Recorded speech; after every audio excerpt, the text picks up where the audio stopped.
আমি আসি। আমাদের গল্পগুলো যদি ভালো লেগে থাকে তাহলে আমাদের চ্যানেলটি সাবস্ক্রাইব করে পাশে থাকবেন।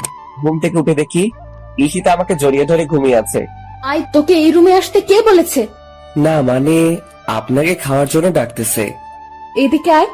আমি ওর একটু কাছে গিয়ে দাঁড়ালাম।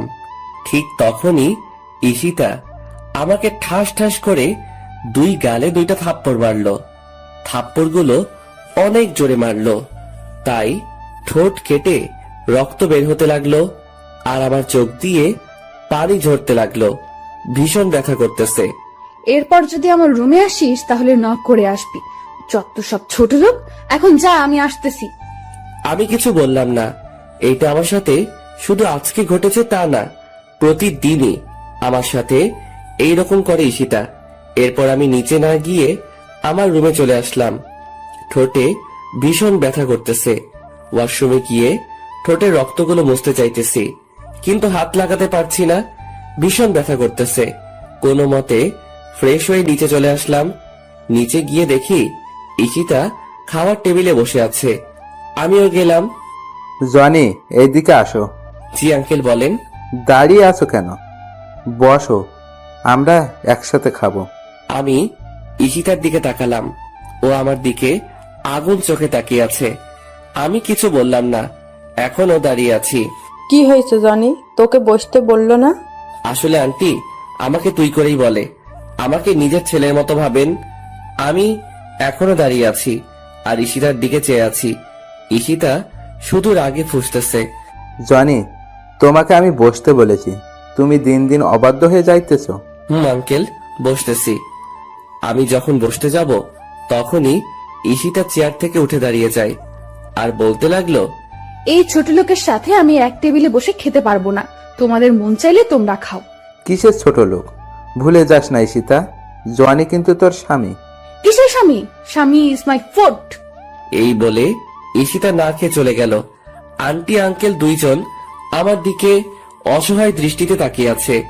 আমি মুচকি হেসে বললাম, আঙ্কেল আমি কিছু মনে করিনি ঈশিতার কথায়। একদিন সব ঠিক হয়ে যাবে ইনশাল্লাহ। আমি আর কিছু না বলে চুপচাপ খেয়ে নিলাম। এরপর আমার রুমে চলে আসলাম। পরিচয়টা দিয়ে নেই, আমি জনি আহমেদ, অনার্স শেষ বর্ষের ছাত্র। আর ঈশিতা হচ্ছে আমার বউ, সেই ছোট থেকে এই বাড়িতে। আঙ্কেল হচ্ছে আমার আব্বুর বেস্ট ফ্রেন্ড। ছোটবেলায় আব্বু আম্মু রোড অ্যাক্সিডেন্ট করে মারা যান। ভাগ্যবশত আমি বেঁচে যাই। আব্বু আম্মুকে হারাতে হয় 16 বছর বয়সে। এরপর আঙ্কেল আমাকে এই বাড়িতে নিয়ে আসেন। সেই ছোট থেকে ঈশিতা আমার সাথে এই রকম আচরণ করে, তবে আমি কিছু মনে করি না। তবে আগে একটু খারাপ লাগতো। আমি সেই ছোটবেলা থেকে ঈশিতাকে ভালোবাসতাম, কিন্তু কখনো বলিনি। ঈশিতা আমাকে প্রতিদিন ছোট লোক, কুত্তার বাচ্চা আরো অনেক কিছু বলতো। আমি একটু কষ্ট পেতাম, তবে এখন শুনতে শুনতে অভ্যস্ত হয়ে গেছি। আর বিয়ের ব্যাপারটা হলো একটু ভিন্ন। একদিন আমাদের কলেজ থেকে শিক্ষা সফরে আমি আর ঈশিতা যাই। ঈশিতা আমার সাথেই পড়ে, তো আমরা ঘুরতে বের হই। হঠাৎ দেখলাম ঈশিতা সবার কাছ থেকে আলাদা হয়ে জঙ্গলের গভীরে চলে যাচ্ছে। আমার একটু খটকা লাগলো, তাই আমিও ওর পিছু নিলাম। প্রায় ও হাঁটতে হাঁটতে জঙ্গলের অন্য পারে চলে এসেছে। হঠাৎ দেখলাম একটা সাপ ঈশিতার দিকে ছুটে আসছে, তাই দৌড়ে গিয়ে ঈশিতাকে ধাক্কা দিলাম। এরপর আমি নিজেকে না সামলাতে পেরে ঈশিতার উপর পড়ে গেলাম। হঠাৎই কোথা থেকে গ্রামের কিছু লোক এসে আমাদেরকে দেখে ফেলে এবং আমাদেরকে ভুল বুঝে এরপর আর কি আমাদের বিয়ে পড়িয়ে দেয়। আব্বু আম্মুর কথা খুব মনে পড়তেছে। আজকে যদি ওরা বেঁচে থাকতো তাহলে আর আমাকে এইরকম দিনগুলো দেখতে হতো না। আব্বু আম্মুর জন্য খুব খারাপ লাগতেছে, চোখে পানি চলে আসছে। তবে আব্বু আম্মুর ভালোবাসাটা আঙ্কেল আর আন্টির কাছে পাই। এরপর শুয়ে পড়লাম। ফজর নামাজের আজান শুনে ঘুমটা ভেঙে গেল, তাই উঠে ফ্রেশ হয়ে নামাজ পড়ার জন্য মসজিদে গেলাম। চারদিকে হালকা হালকা আলো ফোটা শুরু করেছে। এরপর নামাজ পড়ে আব্বু আম্মুর কবরটার পাশে গেলাম। মনে পড়ে ছোটবেলার কথা, আব্বুকে ঘোড়া বানিয়ে তার পিঠে চড়া, আব্বুর সাথে স্কুলে যাওয়া। কান্না চলে এসেছে। বলতে লাগলাম, কেন তোমরা আমাকে একা করে চলে গেছো? তোমাদের সাথে নিলে না কেন? কেন রেখে গেলে এই নিষ্ঠুর পৃথিবীতে, যেখানে মা বাবা ছাড়া আর কেউ আপন নয়? কেন হলো আমার সাথে এইরকম? কেন আমাকে অবহেলা করে? কেন কেন? কথাগুলো বলতে লাগলাম আর কান্না করতে লাগলাম। এরপর বাসায় চলে আসলাম। বাসায় ঢোকার সময় আন্টি আমাকে তাদের রুম থেকে ডাক দিলেন। রুমে গিয়ে দেখি আন্টি নামাজের বিছানায় বসে আছেন। আমি গিয়ে আন্টির পাশে বসলাম। আমার মাথায় হাত রাখলেন। ঈশিতা তোকে খুব অবহেলা করে, তাই না রে? মুচকি হেসে বললাম, ও এমন কিছু না আন্টি। ভালোবাসার মানুষটার অবহেলা কয়জনের কপালে থাকে? আমি সব বুঝি রে বাবা, তোর জন্য খুব কষ্ট। মেয়েটা কেন তোর সাথে এমন করে কিছু বুঝি না। কষ্ট এখন আর হয় না আন্টি। কষ্টগুলো এখন সহ্য করতে শিখে গেছি। দেখিস ঈশিতা একদিন তোকে ভালোবাসবে। হুম। আচ্ছা তুই এখন রুমে যা, আর শোন, ঈশিতাকে ডেকে তোল, আমি নাস্তা তৈরি করতেছি। আচ্ছা আন্টি। এরপর ঈশিতাকে ডাকতে যাইনি, কারণ ওকে ডিস্টার্ব করলে আবার আমার কপালে খারাপই আছে। ভালোবাসি তাই ওকে কিছু বলতে পারিও না। ঈশিতাকে না ডেকে আমি কলেজে যাওয়ার জন্য রেডি হয়ে নিলাম। এরপর আবার নিচে চলে গেলাম। গিয়ে দেখি ঈশিতা নিচে নাই। আন্টি, ঈশিতা কই? কেন, তোকে না বললাম ও ঘুম থেকে ডেকে তুলতে? ওহ আন্টি, ভুলে গেছি। আচ্ছা গিয়ে নিয়ে আয়। এরপর আমি ঈশিতাকে ডাকতে চলে গেলাম। কিছুক্ষণ দাঁড়িয়ে রইলাম দরজার সামনে। এরপর ডাক দিলাম, কিন্তু কোনো উত্তর দিল না। আবার ডাক দিলাম। এরপর ওপার থেকে ঈশিতা বলল, কি হয়েছে? সকালবেলা এত চিল্লাচিল্লি করস কেন? আপনাকে আন্টি ডাকছে, তাড়াতাড়ি নিচে আসতে। কলেজে যেতে হবে, পরে কিন্তু দেরি হয়ে যাবে। যা তো তুই, আমি আসতেছি, আর ডিস্টার্ব করবি না আমাকে। এরপর আমি আর কিছু না বলে চলে আসলাম। নিচে গিয়ে আমি নাস্তা করে নিলাম। এরপর ঈশিতা নিচে আসতে লাগলো। আজকে খুব সুন্দর লাগতেছে। গোলাপি রঙের একটা ড্রেস, কানের ফুল, চুড়ি আর হালকা লিপস্টিক, সব মিলিয়ে জাস্ট অসাম লাগতেছে। আমার হা করে তাকিয়ে থাকা দেখে ঈশিতা আমাকে বলল, কুত্তার মতো এইভাবে তাকিয়ে আছিস কেন, শুয়োরের বাচ্চা? ঈশিতার কথাটি সোজা গিয়ে আমার বুকে লাগলো। কি এক কপাল নিয়ে পৃথিবীতে এসেছি, নিজের বউয়ের দিকে তাকালেও গালি শুনতে হয়। ওই সময় শুধু চোখে পানি ছলছল করতেছে। আদিক্ষেতা না করে গাড়ি বের কর, কলেজে যাব। আমি আর কিছু না বলে গাড়ি বের করে ঈশিতার জন্য অপেক্ষা করতে রাখলাম। কিছুক্ষণ পর ঈশিতা আসলো। এরপর আমরা কলেজে চলে আসলাম। তুই গাড়ি পার্ক করে ক্লাসে চলে যা। যদি কোথাও যাস বা কারোর সাথে কথা বলিস, তাহলে তোর অবস্থা খারাপ করে দিব। আমি শুধু মাথা নাড়ালাম।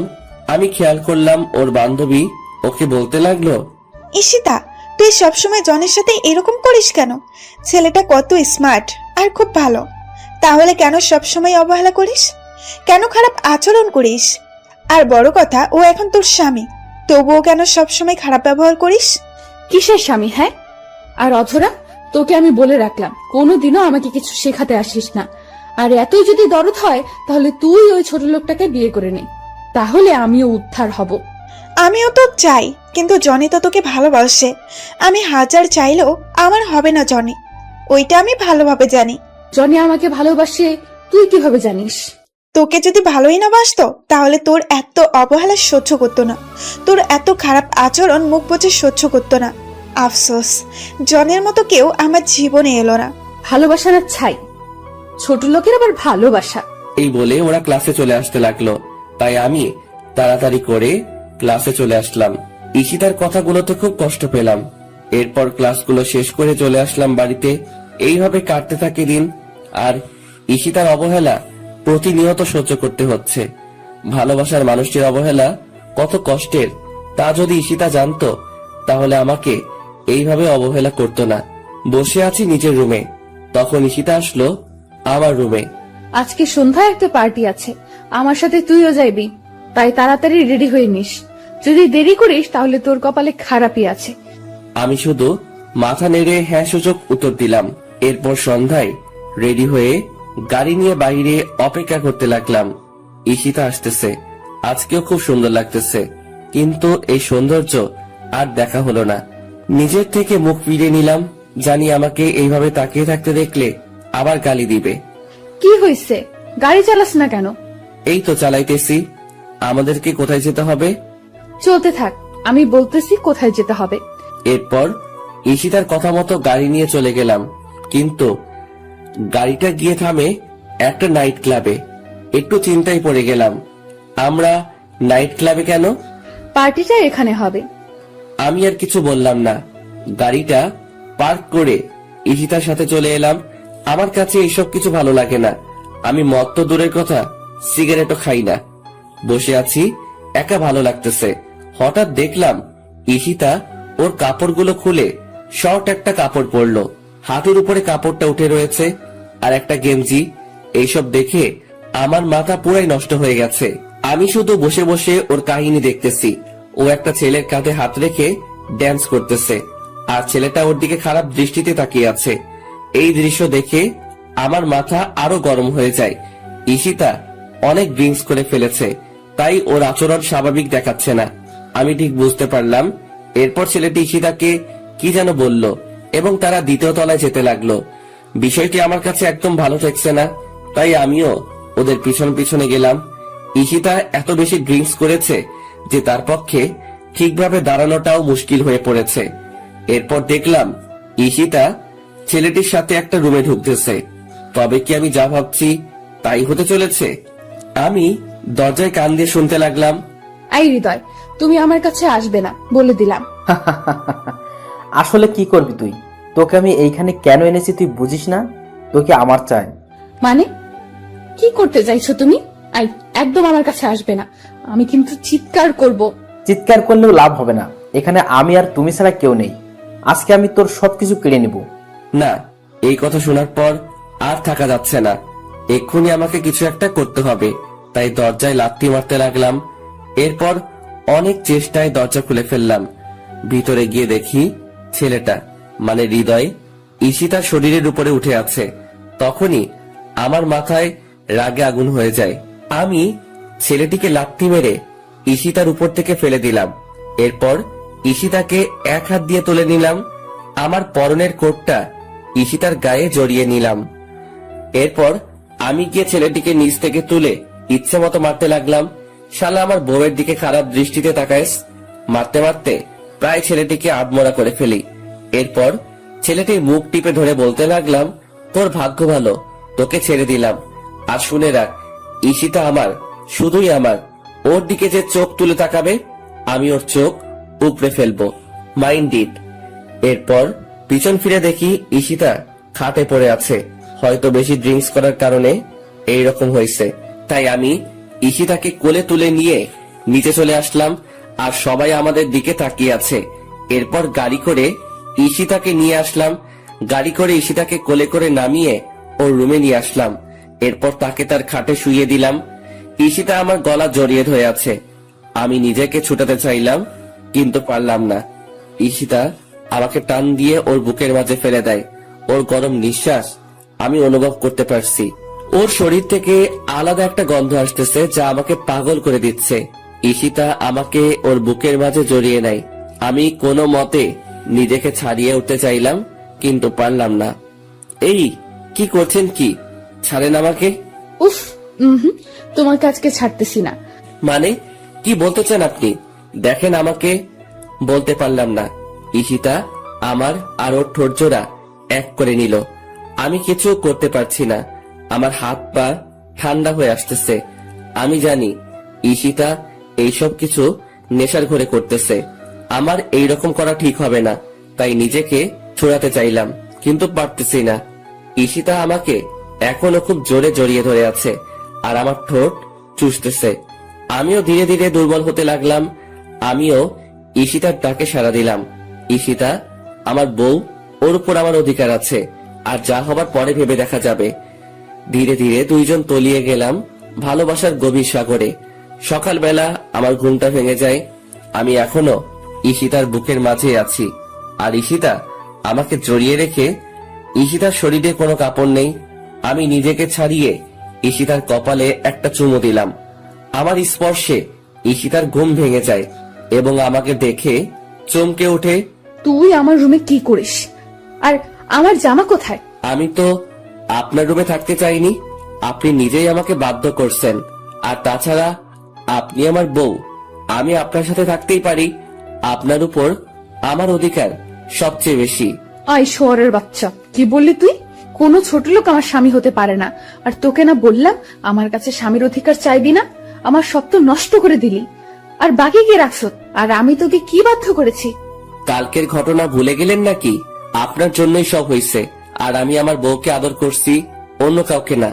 আমি যদি জানতাম আপনি কালকে ওইরকম কিছু করবেন, তাহলে কোনোদিনও ওই পার্টিতে যেতে দিতাম না। জানেন কালকে আপনার সাথে কি হয়েছিল? কি হয়েছে? আমি তো ডান্স করছিলাম, এরপর তো কিছু মনে করতে পারছি না। ওইটাই জানতে চান কি হয়েছে কালকে রাতে? বল। এরপর আমি ঈশিতাকে সব বললাম। আমি তোর কথা বিশ্বাস করি না। তুই মিথ্যে কথা বলতেছিস আমার সাথে। তুই কি ভাবছিস আমি কিছু বুঝি না? মিথ্যা কথা বলে তুই আমাকে ভোগ করলি। সত্যি কথা, আমি মিথ্যা বলতেছি না, আমাকে বিশ্বাস করুন। কি করলে আপনাকে বিশ্বাস করানো যাবে?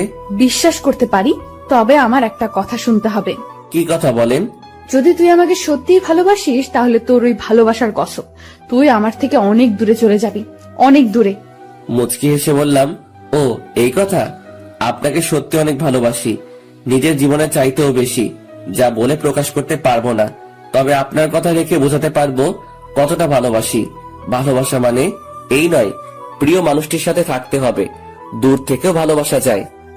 চলে যা, আর আসিস না আমার কাছে। যাচ্ছি। এই বলে আমি আমার রুমে চলে আসলাম। ভাবতেই পারিনি আমার জীবনে এমন একটা দিন আসবে, প্রিয় মানুষটির থেকে আলাদা হতে হবে। বিধাতা কেন আমাকে এমন পরীক্ষার সম্মুখীন করলেন? কেন এত অবহেলিত আমি ঈশিতার কাছে? কেন বুঝে না ওকে সত্যি ভালোবাসি? তবে ওর থেকে দূরে গিয়ে ও যদি ওকে আমার ভালোবাসা বোঝাতে পারি, তাহলে তাই করব। চলে যাব অনেক দূরে, আর আসবো না ওর কাছে। আর কাউকে ছোট লোক বলতে হবে না, আর কাউকে গালাগালি করতে হবে না। ফ্রেশ হয়ে নিলাম, বসে আছি খাটের উপর, আর কালকের কথাগুলো ভাবতে লাগলাম। কি থেকে কি হয়ে গেল? সামান্য ভুলের জন্য এত বড় শাস্তি পেতে হচ্ছে। কালকে রাতে যদি নিজেকে একটু কন্ট্রোল করতে পারতাম, তাহলে আর এমন একটা সময় দেখতে হতো না। বুক ফেটে কান্না আসতে লাগলো। ভাবতেই কেমন জানি লাগে। জীবনে পথ চললে হবে একা। ব্যাগে প্রয়োজনীয় জিনিসগুলো নিলাম, সাথে ঈশিতার একটা ছবি নিলাম। ব্যাগ গুছিয়ে বাসা থেকে বের হয়ে গেলাম। আন্টি আঙ্কেলকে কিছু বললাম না, জানি তারা কষ্ট পাবে, হয়তো আমাকে অনেক খুঁজবে। একটা দীর্ঘশ্বাস ফেললাম, পিছন ফিরে বাসাটাকে একবার ভালোভাবে দেখে নিলাম। কতগুলো বছর ছিলাম এই বাড়িতে। ঈশিতার অবহেলায় আর আন্টি আঙ্কেলের ভালোবাসায় দিনগুলো কেটে যায়। আমার চোখ দুটো ঝাপসা হয়ে আসছে, চারিদিক অন্ধকার হয়ে আসছে। আমি চোখ ডলতে ডলতে রাস্তা পার হতে লাগলাম। হঠাৎ একটা গাড়ি এসে আমাকে ধাক্কা দেয়। আমি ছিটকে গিয়ে রাস্তার ওপারে পড়ে গেলাম। চোখ দিয়ে দু ফোঁটা অশ্রু গড়িয়ে পড়ল। পাওয়া হলো না বউয়ের ভালোবাসা। চোখগুলো ধীরে ধীরে বন্ধ হয়ে আসলো। হাসপাতাল থেকে মুক্তি পেলাম 4 মাস পর। ভাবতে অবাক লাগে এতগুলো দিন কিভাবে ছিলাম হাসপাতালে। ঈশিতা একটিবারের জন্য খোঁজ নেয়নি।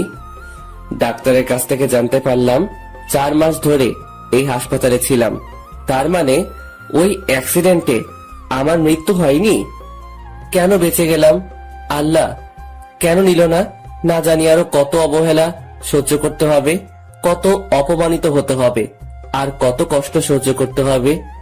ভাগ্যে কি এইটাই লেখা ছিল? রাস্তা দিয়ে হাঁটতেছি আর কথাগুলো ভাবতেছি। পুরো শরীর ব্যথা করতেছে। ব্যথার কারণে ঠিক মতো হাঁটতে পারতেছি না। একটু পর পর মাথাটা চক্কর দিয়ে উঠছে। মাথা ব্যথাও ভীষণ বেড়ে যাচ্ছে। জীবনে 4টি মাস অতিবাহিত হয়ে গেল কোমায় থেকে, কিন্তু ঈশিতা একবারের জন্য আমার খবর নিল না। তাহলে কি ওর মনে আমার জন্য বিন্দুমাত্র ভালোবাসা নেই? ওর জীবনে কি আমার জন্য একটু জায়গা নেই? আর জায়গা থাকবেই বা কেন? আমি তো ছোট লোক। হয়তো ঈশিতা এখন নতুন কাউকে নিয়ে সুখে আছে। পাওয়া হলো না আর ঈশিতার ভালোবাসা। এইদিকে সন্ধ্যাই হয়ে আসছে। কোথায় যাব, কি করব? আমার কাছে 1টি টাকাও নেই যে কিছু খাবো। প্রায় গভীর রাত হয়ে এসেছে। বসে আছি পেটের ক্ষুধাও ব্যথাত শরীর নিয়ে একটা ল্যাম্পপোস্টের নিচে। ভাবতেই পারিনি জীবনে এমন দিনও পার করতে হবে। সবই নিয়তির খেলা। আনমনে বসে আছি আর আকাশের তারাগুলো দেখছি। আজকে তারাদেরকেও একা লাগছে। আকাশে চাঁদটা ঠিকই উঠেছে, কিন্তু আমার মনের আকাশটা আধার হয়ে আছে। হঠাৎ খেয়াল করলাম একটা গাড়ি এই দিকে আসতেছে। একবার ভাবলাম সাহায্য চাইবো, আবার বসে পড়লাম। গাড়িটা আমার সামনে এসে থামলো। কি ব্যাপার, গাড়িটা আমার সামনে দাঁড়ালো কেন? হয়তো ওদের কোনো কাজে দাঁড়িয়েছে। আমি গাড়ির দিকে তাকিয়ে বোঝার চেষ্টা করছি। চেনা চেনা মনে হচ্ছে। গাড়ি থেকে একজন লোক নেমে আসলো। আরে, এ তো আঙ্কেল। চোখ দিয়ে অশ্রু গড়িয়ে পড়ল। দেখলাম আঙ্কেলের চোখে পানি। হয়তো কতগুলো দিন পর দেখা হলো তাই। আঙ্কেল এসে আমার পাশে এসে চুপ করে বসলেন। আমিও চুপচাপ বসে আছি। হঠাৎ নীরবতা ভেঙে আঙ্কেল বললেন, কেমন আছো জনি? আঙ্কেল, ভালোই আছি। যতটা ভালো থাকলে মৃত ব্যক্তির মতো জীবন যাপন করা লাগে। কিছুক্ষণ চুপ থেকে আবার বললেন, এতদিন কোথায় ছিলে? এই তো আঙ্কেল, এক বন্ধুর বাসায়। তা বাসার সবাই কেমন আছে? সবাই ভালো আছে, কিন্তু তোমার এ অবস্থা কেন? কি রকম শুকিয়ে গেছো? ঠিকমতো খাও না নাকি? একদম বদলে গেছো। আর তোমার কপালে হাতে এতগুলো কিসের দাগ? মনে হয় তো কোনো কাটার দাগ। কি হয়েছে বলো তো? আমার কথা না হয় বাদ দেন। ওই দিন সিঁড়ি দিয়ে নামার সময় পা পিছলে পড়ে গেছি, তাই একটু কাটা গেছে। ঈশিতা কেমন আছে? তোমার চলে যাওয়াতে সবচাইতে ভালো আছে ঈশিতা। কথাটি শুনে অনেকটা কষ্ট পেলাম। এতদিনেও আমার জন্য তার হৃদয়ে একটুও মায়া জন্মালো না। জানো, তুমি যখন বাড়ি থেকে চলে গেছো তোমার আন্টির হার্ট স্ট্রোক হয়েছে। কথাটি শুনে ভীষণ কষ্ট পেলাম। আজকে আমার জন্য সবকিছু হয়েছে। সবকিছুর জন্য আমি দায়ী। আন্টি এখন কেমন আছেন? আছে মোটামুটি, কিন্তু তুমি যদি না ফিরে যাও তাহলে তোমার আন্টির খারাপ কিছু একটা হয়ে যেতে পারে। তুমি প্লিজ আমার সাথে চলো। চুপ করে বসে রইলাম। কিভাবে যাব আমি ওই বাড়িতে? আমি তো ঈশিতাকে কথা দিয়েছি আর কখনো ওর সাথে দেখা দিব না। কিন্তু নিয়তি কেন বারবার পরীক্ষার মুখে ফেলে আমাকে? আবার ঈশিতার সম্মুখীন হতে হবে। চাই না নতুন করে অবহেলা পেতে, চাই না নতুন করে কষ্ট পেতে, কিন্তু আন্টির জন্য যেতে হয়, কারণ তিনি আমাকে নিজের ছেলের মতো আদর করতেন। আবারও একটা কঠিন পরীক্ষার সম্মুখীন হলাম। কি হয়েছে জানি, চুপ করে বসে আছো কেন? প্লিজ চলো আমার সাথে। কিন্তু আমি তো যেতে পারবো না। আমি ঈশিতাকে কথা দিয়ে এসেছি, আর কোনো দিন ওর সামনে যাব না। তুমি কি তোমার কথা রাখতে গিয়ে তোমার আন্টিকে হারাবে? পড়ে গেলাম আরেক চিন্তায়। ছোটবেলায় আব্বু আম্মুকে হারালাম, কিন্তু আব্বু আম্মুর অভাবটা আমাকে বুঝতে দেয়নি তারা। তাহলে আজকে কেন আমার জন্য মরতে বসবে? এইটা হয় না। আঙ্কেল, আমি রাজি। এই তো আমার লক্ষ্মী ছেলে, চলো। এইটা বলে আমার কপালে একটা চুমু দিলেন আঙ্কেল। আমি মুচকি হেসে গাড়িতে উঠলাম। গাড়িতে উঠে অবাক হয়ে গেলাম, ঈশিতাও গাড়িতে রয়েছে। তার মানে কি ঈশিতা আমার সবগুলো কথা শুনে নিয়েছে? আমি কিছু না বলে গিয়ে গাড়িতে বসলাম। শরীরের ব্যথার জন্য ঠিকমতো বসতে পারছি না, খুব ব্যথা করছে। তবুও কষ্ট করে বসে পড়লাম। চুপচাপ বসে রইলাম। আবার অনেকদিন পর ঈশিতার সাথে দেখা হলো। মনে পড়ে সেই দিনটার কথা, যেদিন ঈশিতা কলেজের সবার সামনে আমাকে জুতা দিয়ে মেরেছিল। ওই দিন ঈশিতার সাথে কলেজে গেলাম। সিঁড়ি দিয়ে ওঠার সময় হঠাৎ ঈশিতার এক বান্ধবীর সাথে ধাক্কা লাগে আমার। আমি মেয়েটিকে সরি বললাম। মেয়েটি আমাকে কিছু না বলে চলে গেল। কিন্তু কোথায় থেকে ঈশিতা এসে আমাকে ওর পায়ের জুতা খুলে আমাকে মারতে লাগলো। ঈশিতা তার পায়ের হিলওয়ালা জুতাগুলো দিয়ে মারতে মারতে আমার শরীরটা রক্তাক্ত করে দেয়, কিন্তু আমি জায়গা থেকে সামান্য সরে দাঁড়াইনি। ওই সময় শুধু চোখ দিয়ে পানি ঝরেছে। ঈশিতার বান্ধবী এসে ঈশিতাকে বলল, ওর কোনো দোষ নেই। আসলে আমি অনেক তাড়াহুড়োতে ছিলাম, ভালোভাবে খেয়াল করিনি, তাই ধাক্কা লাগলো। আর জনি তো নিজে থেকে আমাকে ধাক্কা দেয়নি। তাহলে তুই ওকে শুধু শুধু শাস্তি দিচ্ছিস কেন ঈশিতা? আমি জানি ওই ছোট লোক নিজে থেকে তোকে ধাক্কা দিয়েছে দিশা। এই বলে আবার মারতে থাকে আমাকে। প্রায় আধমরা হয়ে গেছি ওই দিন। ওই সময় 16 দিন হাসপাতালে থাকতে হয়েছে আমাকে, শুধুমাত্র একটা ভুলের জন্য। সবার সামনে আমাকে অপমানিত করলো, সবার সামনে আমাকে মারলো। কথাগুলো ভাবতে ভাবতে চোখে পানি চলে এসেছে। আমি কান্না করতেছি। ঈশিতা বুঝতে পেলে তাই আমি তাড়াতাড়ি চোখ মুছে নিলাম। এইসব কথা ভাবতে ভাবতে গাড়ি এসে থামলো ঈশিতাদের বাড়িতে। আমি দৌড়ে গেলাম আন্টির কাছে। আন্টি শুয়ে আছে, কি রকম শুকিয়ে গেছেন। মনে হয় ঠিক মতো খায় না, ঠিক মতো ঘুমায় না, ঠিক মতো ওষুধও খায় না। আমি গিয়ে আন্টির পাশে বসলাম এবং মাথায় হাত রাখলাম। আমার হাতের স্পর্শ পেয়ে আন্টি জেগে গেলেন। আমাকে দেখে আন্টি অসহায় দৃষ্টিতে তাকিয়ে আছেন আমার দিকে। আন্টির চোখ ছলছল করছে। আমাকে আন্টি পাগলের মতো চুমু দিতে লাগলেন। কেমন আছো আন্টি? আগে ভালো ছিলাম না রে, তুই এসে গেছিস। আমি এখন খুব ভালো আছি, কিন্তু তোর এই রকম অবস্থা কেন? কপালে কাটার দাগ, হাতেও অনেক বড় কাটার দাগ রয়েছে। ওইটা আন্টি তেমন কিছু না, সিঁড়ি দিয়ে নামতে পড়ে গেছি, তাই একটু কেটে গেছে। আমার কেন জানি বিশ্বাস হচ্ছে না তোর কথা, কেন জানি তোর কথা মানতে পারছি না। না আন্টি, ওই রকম কিছুই না। আচ্ছা তুই ফ্রেশ হয়ে আয়, আমি তোকে খাবার দিচ্ছি। আচ্ছা আন্টি। আমি চলে যেতে লাগলাম। আন্টি আবার আমাকে পিছন থেকে ডাক দিলেন। জি আন্টি বলো। এইদিকে আয় তো, তোকে জড়িয়ে ধরি না অনেক দিন হইছে। আমি মুচকি এসে আন্টির কাছে গেলাম। আন্টি আমাকে জড়িয়ে ধরলেন। ঠিক তখনই আমি ব্যথায় আহ করে চিৎকার দিয়ে উঠলাম। আমার চিৎকার শুনে সবাই ভয় পেয়ে গেল। কি হয়েছে জনি? আন্টি হঠাৎ পিঠে ভীষণ ব্যথা করে উঠল। কই দেখি। আমার পরনে টি শার্টটা উল্টিয়ে আন্টি বড়সড় একটা ধাক্কা খেলেন, বুঝতে পারলাম। সাথে সাথে আঙ্কেল আর ঈশিতাও, কিন্তু কি এমন হয়েছে বুঝতে পারলাম না। সত্যি করে বল জনি, তোর কি হয়েছে? তুই আমাকে মিথ্যা কথা বললি কেন? আরে আন্টি, মিথ্যা বলবো কেন? আমি তো সত্যি বলতেছি। তুই সত্যি বলিস তাই না? এক থাপ্পড় দিব। তোর পিঠে ওইটা কিসের দাগ? কই কিসের দাগ? আমি আয়নার সামনের দিকে দেখতে লাগলাম। দেখে আমি নিজেই অনেক বড় ধাক্কা খেলাম। আমার পিঠের প্রায় অর্ধেকটা কাটা। তার মানে ওই অ্যাক্সিডেন্ট এইরকম হয়েছে। কিভাবে বেঁচে গেলাম? এত বড় আঘাত হওয়ার পরেও বেঁচে গেলাম। জনি তোকে আমার কসম, সত্যি করে বল কি হয়েছে? কি করি এখন? সত্যিটা তো বলতেই হবে। আসলে আন্টি, আমার অ্যাক্সিডেন্ট হয়েছে। ওই দিন বাড়ি থেকে বের হয়ে রাস্তা পার হওয়ার সময় একটা গাড়ির সাথে ধাক্কা লাগে আমার। আমি এতদিন ধরে আমার কোনো বন্ধুর বাসায় না, হাসপাতালে ঘুমাইছিলাম। আর আজকে 4 মাস পর জ্ঞান ফিরেছে। এইবার আন্টি হাউমাউ করে কেঁদে দিলেন। আমি গিয়ে আন্টিকে সান্ত্বনা দিতে লাগলাম। কোনো মতে আন্টিকে ঠান্ডা করলাম। এরপর আন্টিকে বুঝিয়ে সুজিয়ে চলে আসলাম আমার রুমে। ফ্রেশ হতে গেলাম, ফ্রেশ হতেও পারছি না। কোনো মতে ফ্রেশ হয়ে নিচে চলে আসলাম খাওয়ার জন্য।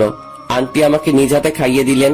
তবে একটা জিনিস খেয়াল করলাম, ঈশিতা আজকে আমার সাথে এক টেবিলে বসে খেলো। অনেকটা খুশি হলাম। এরপর খাওয়া দাওয়া শেষ করে রুমে চলে আসলাম। একটু ঘুমানোর চেষ্টা করলাম, কিন্তু পিঠে ব্যথার জন্য পারছি না। তবুও কোনো মতে চিত হয়ে শুয়ে পড়লাম।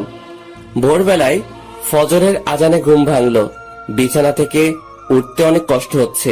শরীরটা এখন আগের মতো ব্যথা করতেছে। অনেক কষ্ট করে উঠে ওযু করে নামাজ পড়তে চলে গেলাম। কারণ এখনকার এই ব্যথা জাহান্নামের শাস্তি থেকে 1 কোটি গুণ কম। এই সামান্য কষ্টের জন্য কপালে আখিরাতে চিরস্থায়ী সুখ থাকতে পারে। অনেক কষ্ট করে নামাজ পড়ে বাড়িতে আসলাম। এখন একটু ভালো লাগতেছে। হালকা হালকা বাতাস বয়ে যাচ্ছে। অনেক দিন পর সকালে সূর্যটা দেখতে পাবো। কারণ হাসপাতালে এতদিন কোমায় থাকায় বাহিরের আলো আমার হৃদয় স্পর্শ করতে পারিনি। তাই ছাদে চলে আসলাম। খেয়াল করলাম কেউ একজন ছাদের এক কোণে দাঁড়িয়ে আছে। একটু কাছে যেতেই বুঝতে পারলাম ঈশিতা। আমি গিয়ে ওর একটু পাশে দাঁড়ালাম। ভাবলাম এই কয়দিনে হয়তো আমি তার হৃদয়ে একটু হলেও আমার জন্য জায়গা করতে পেরেছি। কারো উপস্থিতি টের পেয়ে ঈশিতা আমার দিকে তাকালো। আমাকে দেখে বিরক্তিকর দৃষ্টি নিয়ে তাকালো ঈশিতা আমার দিকে। তুই এখানে কি করিস? তোকে বলছি না আমাকে ডিস্টার্ব করবি না। আসলে আমি বুঝতে পারিনি আপনি ছাদে আছেন। জানলে এখানে আসতাম না। জানলে আসতিস না? এই বাড়িতে আবার কেন আসলি তুই? তোর নাকি অ্যাক্সিডেন্ট হয়েছে? মরিস নাই কেন অ্যাক্সিডেন্টে? মরে আমাকে উদ্ধার করতি। যত সব ছোট লোক কোথাকার।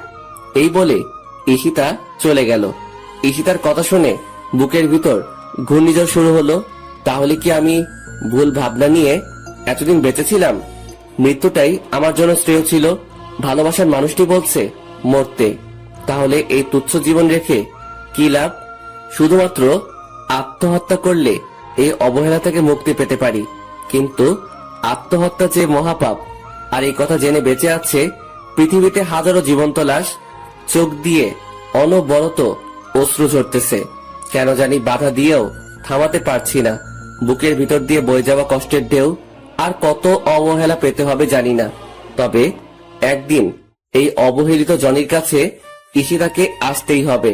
সূর্যোদয়টা না দেখে চলে আসলাম। ইচ্ছে নেই সূর্যোদয় দেখার। নাস্তা করতে নিচে চলে আসলাম। জানি ঈশিতা আমার সাথে এক টেবিলে বসে নাস্তা করবে না, তবুও বসলাম। ঈশিতা আসলো আর আমাকে দেখেই আবার চলে গেল। ওই সময় কষ্ট পেলাম না, কারণ প্রিয় মানুষটির থেকে কষ্ট পাবো এই কথা যদি জেনে যায় তাহলে ওই রকম আঘাত করে না, তবে জখমটা রয়ে যায়। এরপর আমাকে আন্টি নিজ হাতে নাস্তা খাইয়ে দিলেন। এরপর আমি একটু রেস্ট নিয়ে ফার্মেসিতে গিয়ে 1 মাসের জন্য ওষুধ নিয়ে আসলাম। ধীরে ধীরে পিঠের ক্ষতটা ভালো হতে লাগলো। পিঠের ক্ষত ভালো হয়ে লাভ কি? বুকের ক্ষতটা তো তার চেয়ে 1000 গুণ বেশি, যা শুধু ঈশিতাই ভালো করতে পারবে, যার একমাত্র ওষুধ ঈশিতা। আজ 1 মাস পর আমি মোটামুটি সুস্থ, কিন্তু অবহেলাটা প্রতিদিন পেতে হয়। এই কারণে না হয় অন্য কারণে। এখন থেকে আমি আঙ্কেলের অফিসে যাব। আঙ্কেল বারণ করছে, তবুও ঘরে একা একা বসে থাকতে ভালো লাগে না।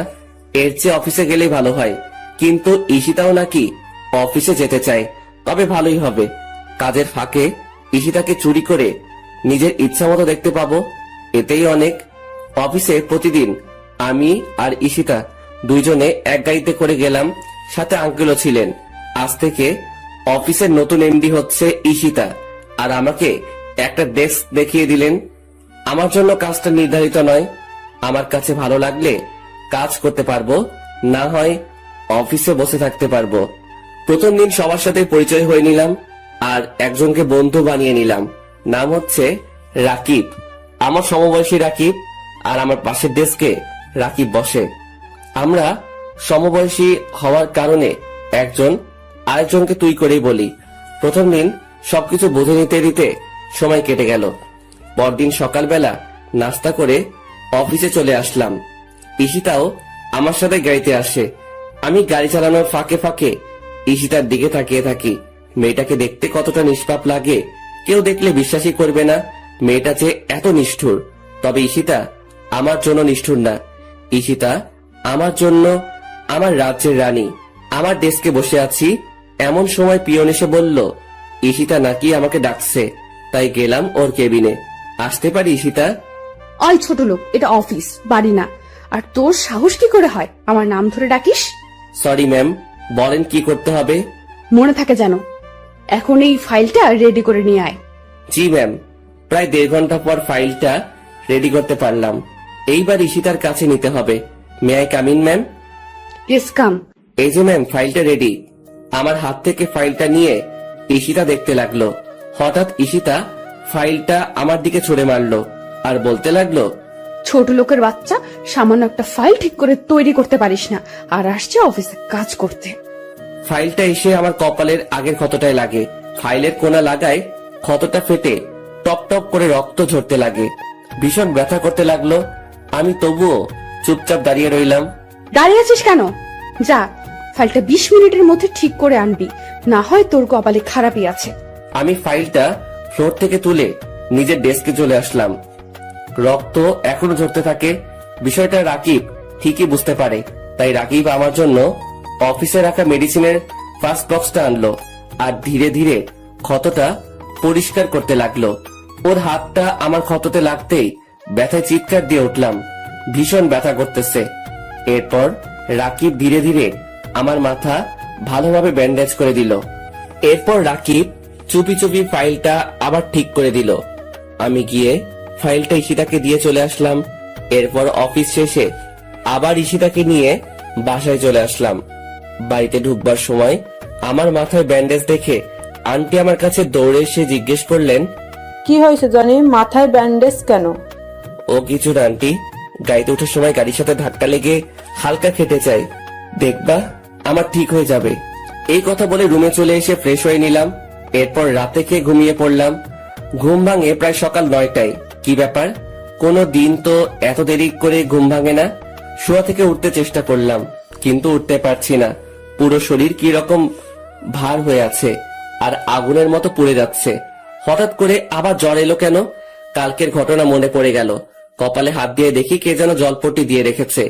এরপর অনেক কষ্টে বিছানা থেকে উঠে ফ্রেশ হয়ে নিলাম। আজকে আর অফিসে যাওয়া হবে না, অনেক লেট হয়ে গেছে। একটা জিনিস বুঝতে পারলাম না, আমার মাথায় জলপট্টি দিলটাকে?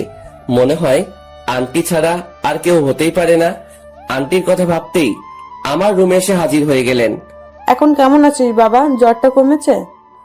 আন্টি, এখন একটু সুস্থ আছি, আর জ্বরটাও একটু কমেছে। আমি তোর জন্য নাস্তা নিয়ে এসেছি, হ্যাঁ কর, আমি খাইয়ে দেই। এরপর আন্টি আমাকে খাওয়াতে লাগলেন। আমি চুপচাপ খেয়ে নিচ্ছি। আচ্ছা আন্টি, আমার মাথায় জলপট্টি দিল কে?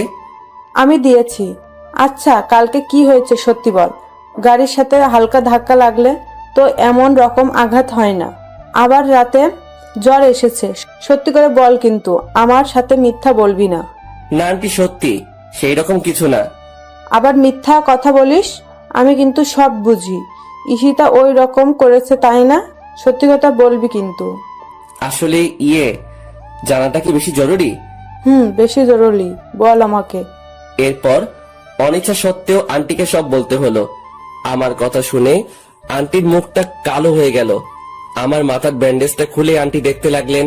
এরপর আন্টি কিছু না বলে আমাকে ওষুধ খাইয়ে দিয়ে চলে গেলেন। আমিও চুপচাপ শুয়ে পড়লাম। অনেকদিন কলেজে যাওয়া হয় নাই, আবার সামনের মাসে পরীক্ষা। আমার ওই রকম ভালো প্রস্তুতি নাই। কালকে কলেজে যেতে হবে, এইভাবে দিনটা কেটে যায়। জ্বরটা একটু কমেছে, তাই সকালে নাস্তা করে গাড়ি নিয়ে বেরিয়ে পড়লাম কলেজের উদ্দেশ্যে।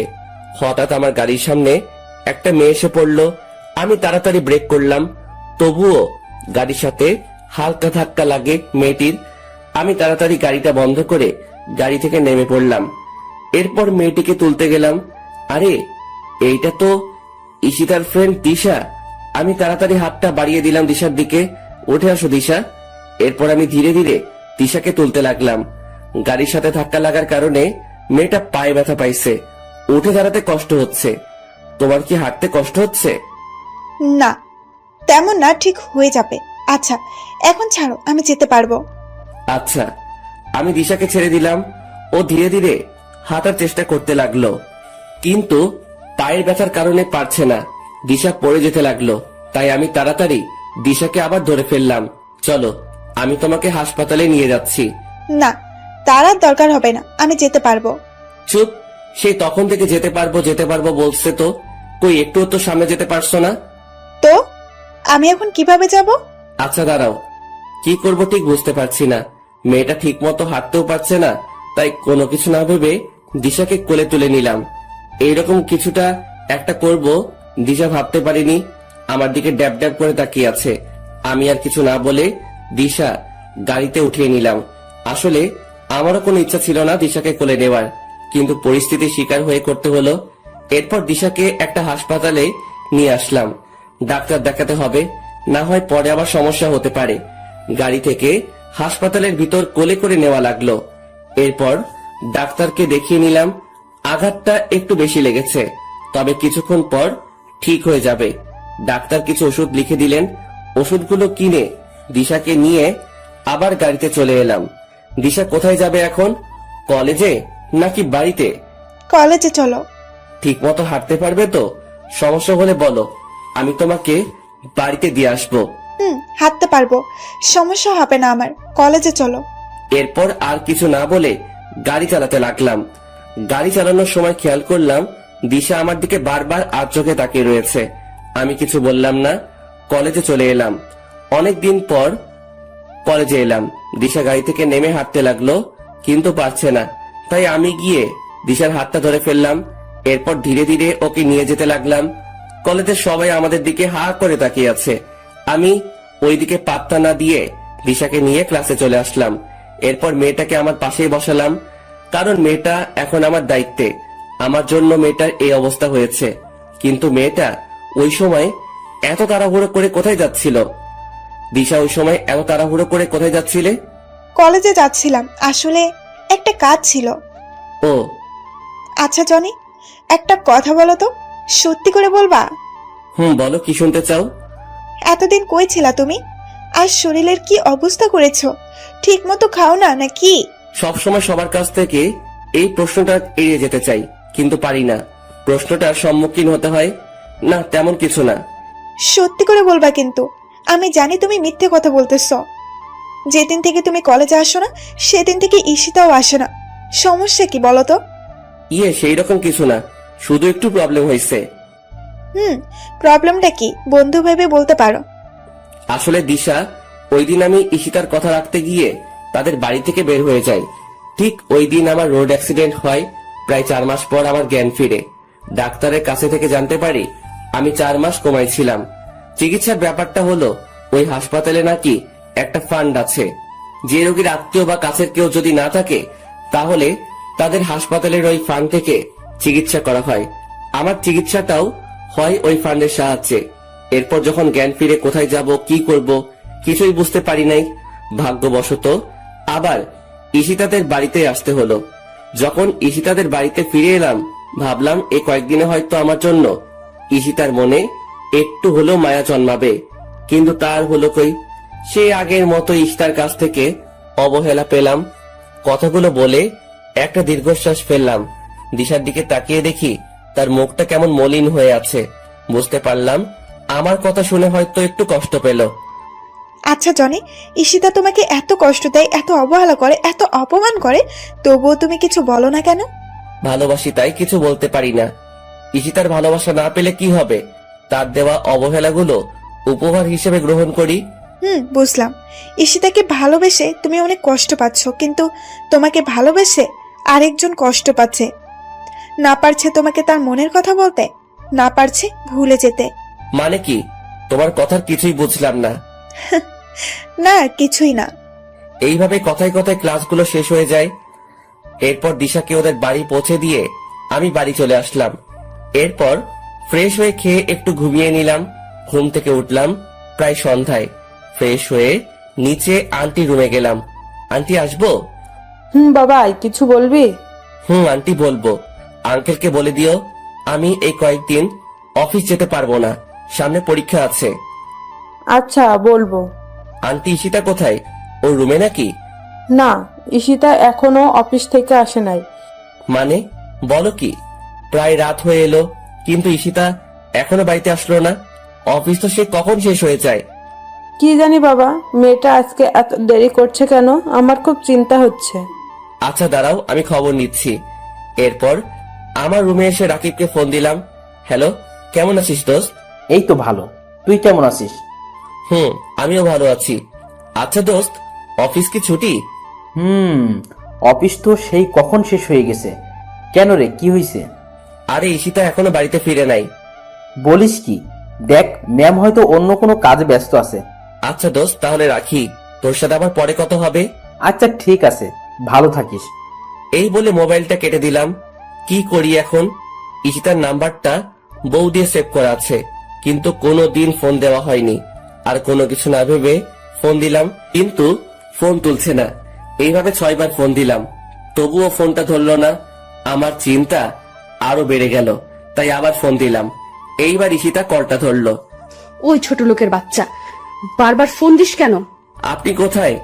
তাড়াতাড়ি বাড়িতে আসেন, আন্টি আপনার জন্য চিন্তা করছে। তোকে বলতে যাব কেন? আমি আমার বয়ফ্রেন্ডের সাথে আছি, আর ডিস্টার্ব করবি না আমাকে।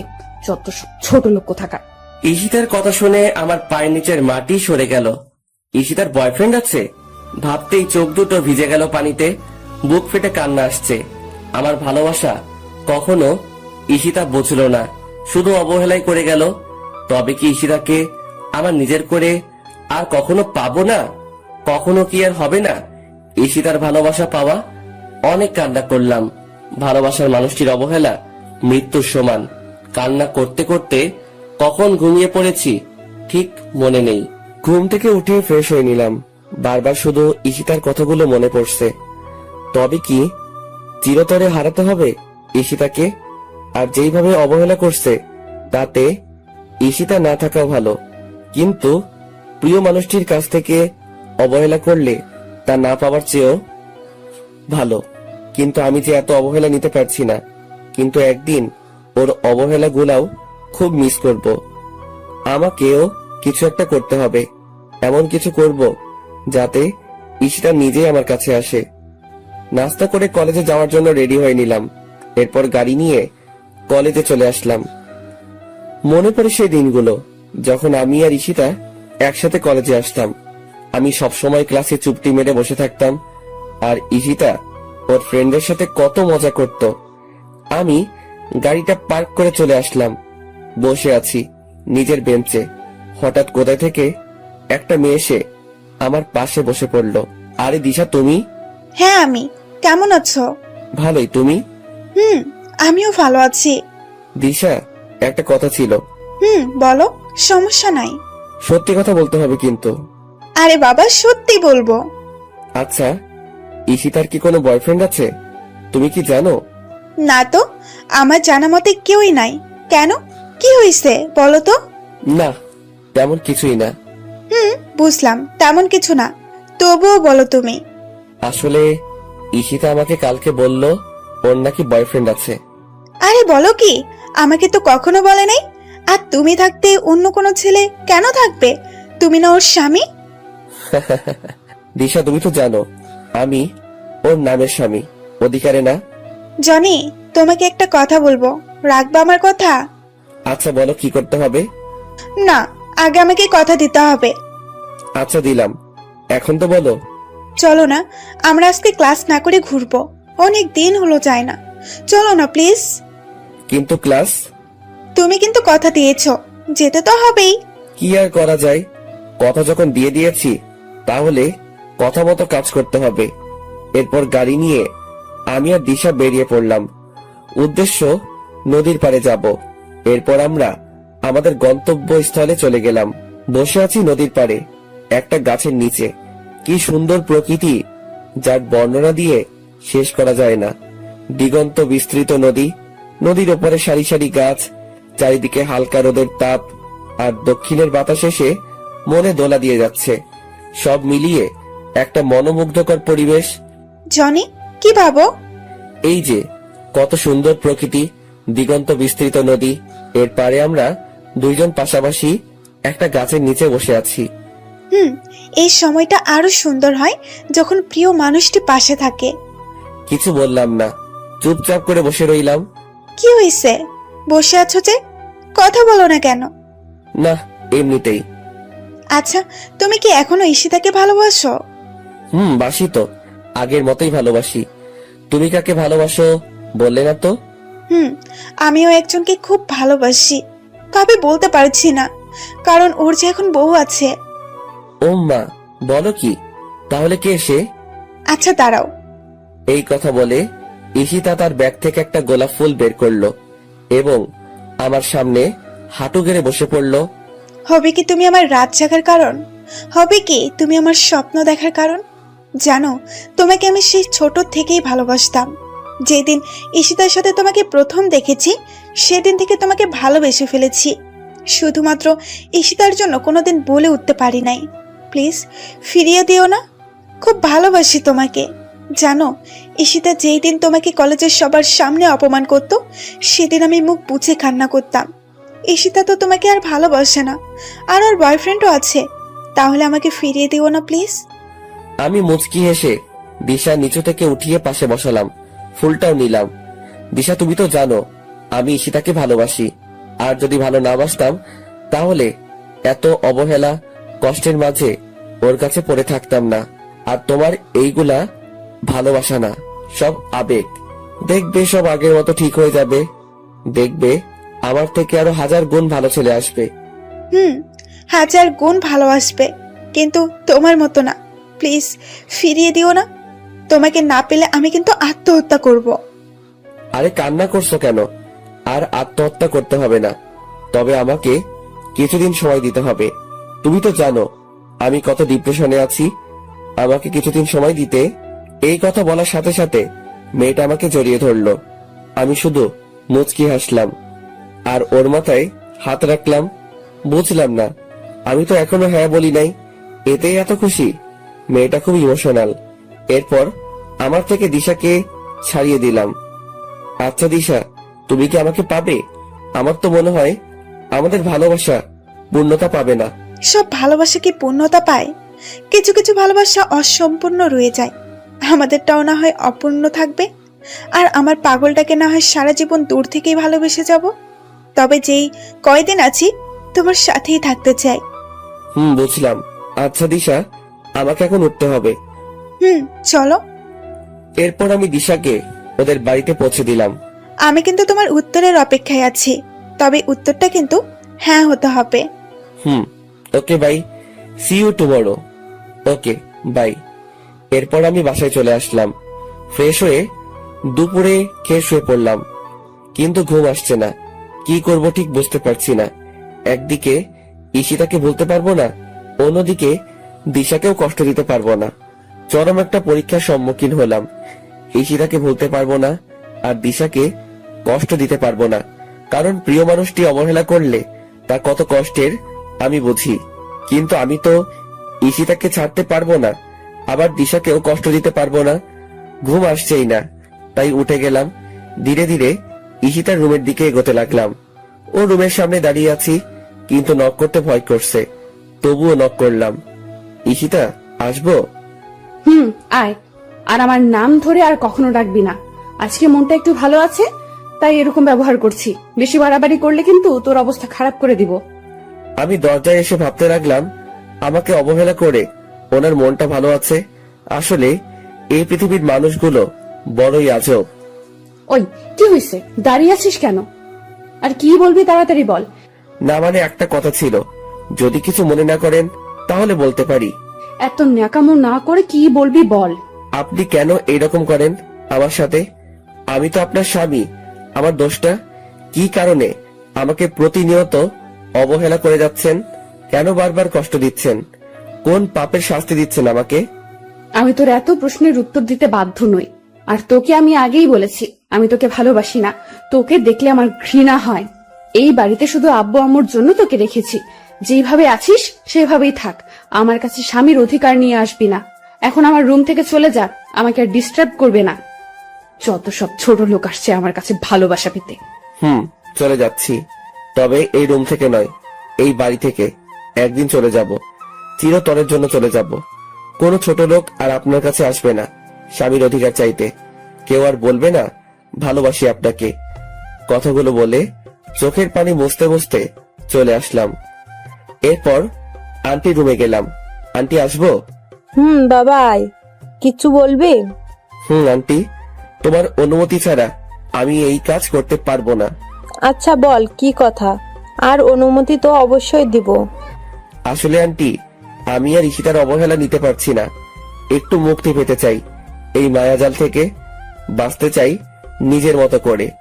গড়তে চাই আমার একটা নিজস্ব পৃথিবী, যে পৃথিবীতে থাকবে না কোনো অবহেলা, থাকবে না প্রিয় মানুষটির দেওয়া কষ্ট। তাই আন্টি, আমি দেশের বাইরে যেতে চাই। তুমি প্লিজ না করো না। আমার সুখের কথা ভেবে অনুমতি দাও প্লিজ। আরে বোকা, দেশের বাইরে যাবি, সমস্যা কি তাতে? আমিও চাই না তুই আর কোনো কষ্ট পাস। তবে আমার প্রতিদিন যোগাযোগ রাখতে হবে। আমি তোর আঙ্কেলকে বলবো। তুই শুধু বল কখন যেতে চাস। এই তো আন্টি, পরশু। পারবো না এত অবহেলা নিতে। আর তোমাকে কি করে ভুলি বলো তো? আচ্ছা, এখন গিয়ে শুয়ে থাক। আন্টির সাথে কথা শেষ করে নিজের রুমে চলে আসলাম। চলে যাব এই স্বার্থপর প্রিয় মানুষটির মায়াজাল ছেড়ে। তবে আমি কি ঈশিতাকে ছাড়া থাকতে পারবো? হয়তো কষ্ট হবে, কিন্তু আমাকে যে থাকতে হবে। ঈশিতার অবহেলাগুলো আর নিতে পারছি না। হয়তো প্রতিদিন ঈশিতার কথা ভেবে কান্না করব। কি পেলাম ঈশিতাকে ভালোবেসে? অন্যদিকে দিশাও নাকি আমাকেই ভালোবাসে। কিন্তু আমি তো দিশার ভালোবাসা চাইনি। আমি চেয়েছি ঈশিতার ভালোবাসা, যা সেই ছোট থেকে চেয়ে এসেছি। এরপর সকালবেলা ঘুম থেকে উঠে নাস্তা করে কলেজে যাওয়ার জন্য বেরিয়ে পড়লাম। আজকে কলেজে যাওয়ার কোনো ইচ্ছা ছিল না, তবুও দিশার জন্য যেতে হবে। কলেজে এসে ক্লাসে ঢুকে গেলাম, কিন্তু দিশাকে কোথাও দেখতে পেলাম না। ব্যাপার কি? মেয়েটা কোথায় গিয়েছে? ক্লাস প্রায় শুরু হয়ে যাবে, দিশা এখনো আসে নাই। অনেকবার ফোনে ট্রাই করেছি, কিন্তু ফোনটা ধরে নাই। তাই আমি ক্লাস থেকে বের হয়ে দিশাদের বাড়ির উদ্দেশ্যে রওনা দিলাম। বাড়ির সামনে গিয়ে দেখি গেটে তালা দেওয়া। কি আজব ব্যাপার, মেয়েটা কোথায় গেল? পাশের বাড়ির কয়েকজনকে জিজ্ঞাসা করলাম, কিন্তু কেউই জানে না কোথায় গেছে। মেয়েটা যেখানেই যাক অ্যাটলিস্ট বলে তো যাবে। আমার মনে হয় দিশার ভালোবাসা মুখে ছিল, অন্তরে না। কথা ভেবে মুচকি হাসলাম। আসলে সব মেয়েরাই এক। ডোন্ট মাইন্ড আপুরা, মেয়েরা মুখে শুধু ভালোবাসি বলে, কিন্তু হৃদয় থেকে কয়জনই বা ভালোবাসে। এরপর গাড়ি নিয়ে নদীর পাড়ে গেলাম। আর কখনো মন খারাপ হলে এখানে আসা হবে না। ঘন্টার পর ঘন্টা এখানে বসে সময় কাটানো হবে না। এই সব কিছু ছেড়ে যেতে একদম মন চায় না, কিন্তু এত অবহেলা নিয়েও তো থাকা যায় না। নদীর পাড়ে কিছুক্ষণ বসে বাসায় আসলাম। ব্যাগপত্র সব গুছিয়ে নিতে হবে। নিজের প্রয়োজনীয় সব জিনিস নিলাম, সাথে ঈশিতার একটা ছবিও নিলাম। আসলে আমার কাছে ঈশিতার কোনো ছবি নাই, তার অজান্তে ওর রুম থেকে নিয়ে নিলাম। এরপর রুমে এসে একটা চিঠি লিখলাম ঈশিতার জন্য। প্রায় দুপুর হয়ে এসেছে, তাই ফ্রেশ হয়ে নিলাম। এরপর আজানের সাথে সাথে মসজিদে গিয়ে নামাজ পড়ে আসলাম। বাড়িতে দুপুরের খাবার খেয়ে একটু ঘুমিয়ে নিলাম। ঘুম থেকে উঠলাম প্রায় বিকাল বেলা। এরপর ফ্রেশ হয়ে চুপি চুপি ঈশিতার রুমে গেলাম। ভালোভাবে তাকিয়ে দেখি ঈশিতা এখনো আসে নাই। তাই ওর রুমে গিয়ে চিঠির উপরে একটা গোলাপ দিয়ে টেবিলে রেখে আসলাম। এরপর সবকিছু ভালোভাবে চেক করে নিলাম। রাকিবকে ফোন দিয়ে বললাম ফ্যান্টাসি কিচেনে আসার জন্য। আমি গিয়ে ওর জন্য অপেক্ষা করতে লাগলাম। প্রায় আধা ঘন্টা পর রাকিব আসলো। কিরে, কেমন আছিস? তুই তো একটা কলও দিস না। আরে বলিস না বেটা, ঈশিতা ম্যাম সবসময় অফিস লেট করে ছুটি দেয়, আর সবসময় কাজের উপরে রাখে। জীবনটা তেজপাতা বানিয়ে ফেলেছে। একটু অবদ্ধ হওয়া যায় না। আবার অফিস শেষে বাসায় এসে রান্না করতে হয়। তুই তো জানিস আমার কেউ নাই, সবকিছু নিজেকে করতে হয়। ধুর পাগল, কে বলছে তোর কেউ নাই? আমি আছি তো সব সময়। আর আমাদের ভাবি কবে আসবে? ওম্মা, কে ভাবি? কিসের ভাবি? কার ভাবি? কোথায় থেকে আসলো ভাবি? আমি তো জানতাম না। ভাব নিও না আমার সাথে। চুপি চুপি অনার্স শেষ বর্ষের একটা মেয়ের পিছনে ঘুরো, কিন্তু মেয়েটা পাতা দেয় না। আর তুমি ভাবো আমি কিছুই বুঝি না? ওই, তুই কেমনে জানলি? আমি তো তোকে বলি নাই। তুই তো বলবি না আমি জানি, তাই আগে থেকে খবর নিয়ে রাখলাম। তা কি খাবি অর্ডার কর, আজকে আমি তোকে খাওয়াবো। যা ইচ্ছে অর্ডার দে, সাথে আমার জন্য দে। ওকে। এরপর আমরা খেয়ে নিলাম। আচ্ছা দোস্ত, একটা কথা বলতেছি তোকে, যা যা বলবো মনোযোগ দিয়ে শুনবি। বল। আমি দেশের বাইরে যাচ্ছি, কবে ফিরবো জানি না। তুই সবসময় অফিসে ঈশিতার খেয়াল রাখবি, আমার সাথেও যোগাযোগ রাখবি। আর আমি কিন্তু একদিন না একদিন ফিরবো, তবে কখন তা জানি না। তুই ঈশিতার উপর নজর রাখিস। আসলে মেয়েটা একটু অগোছালো আর অবুঝ। যদি ঈশিতার কিছু হয় তাহলে তোকে সবকিছুর জন্য জবাব দিতে হবে। তুই তো জানিস ওকে কতটা ভালোবাসি, আর তোকে খুব মিস করবো দোস্ত। সত্যি কি চলে যাবি? আর না গেলে হয় না দোস্ত? এই পৃথিবীতে আমার মা বাবা আর আপন বলতে কেউ নেই। কিছুদিন আগে থেকে তোর সাথে পরিচয় হয়, তুই এতটা আপন হয়ে উঠবি ভাবতেই পারি নাই। নিয়তি চাইলে দেখা হবে, আর তোর ঈশিতাকে আমি দেখে রাখবো। নিজের যত্ন নিস দোস্ত। দেখলাম ছেলেটার চোখে পানি। আরে পাগল, কান্না করিস কেন? আমি তোর সাথে তো যোগাযোগ রাখবো। আচ্ছা দোস্ত, আজকের মতো উঠলাম। ভালো থাকিস দোস্ত। তুইও। তোকে খুব মিস করব। আমিও দোস্ত। এরপর চলে এলাম বাড়িতে। প্রায় সন্ধ্যা হয়ে এসেছে। সেই পুরনো স্মৃতিগুলো ভেসে উঠে আসছে চোখের মাঝে। কত অবহেলা নিয়ে কাটিয়েছি দিনগুলো। হয়তো আমি চলে গেলে ওর কিছু আসে যায় না। ঈশিতা তো আমাকে ভালোই বাসে না, তাহলে আমার অনুপস্থিতিতে ওর কিছু আসবে যাবে না। রাত প্রায় 12টা বাজে। আমি ঘুমিয়ে আছি। হঠাৎ মোবাইলের আওয়াজে ঘুমটা ভেঙে গেল। মোবাইলের স্ক্রিনে তাকিয়ে দেখি দিশার নাম্বার। তাড়াতাড়ি করে রিসিভ করলাম। হ্যালো দিশা, কোথায় ছিলে তুমি সারাদিন? তুমি জানো আজকে কতবার তোমার মোবাইলে ট্রাই করছি, কিন্তু তুমি ফোনটা রিসিভ করো নাই কেন? কি হয়েছে, চুপ কেন? ওই পাশ থেকে ফুপিয়ে ফুপিয়ে কান্নার শব্দ আসছে। কি হয়েছে দিশা, চুপ করে আছো কেন? তোমার জন্য তোমাদের বাড়িতে গেছি, কিন্তু দরজায় তালা দেওয়া। কোথায় ছিলে?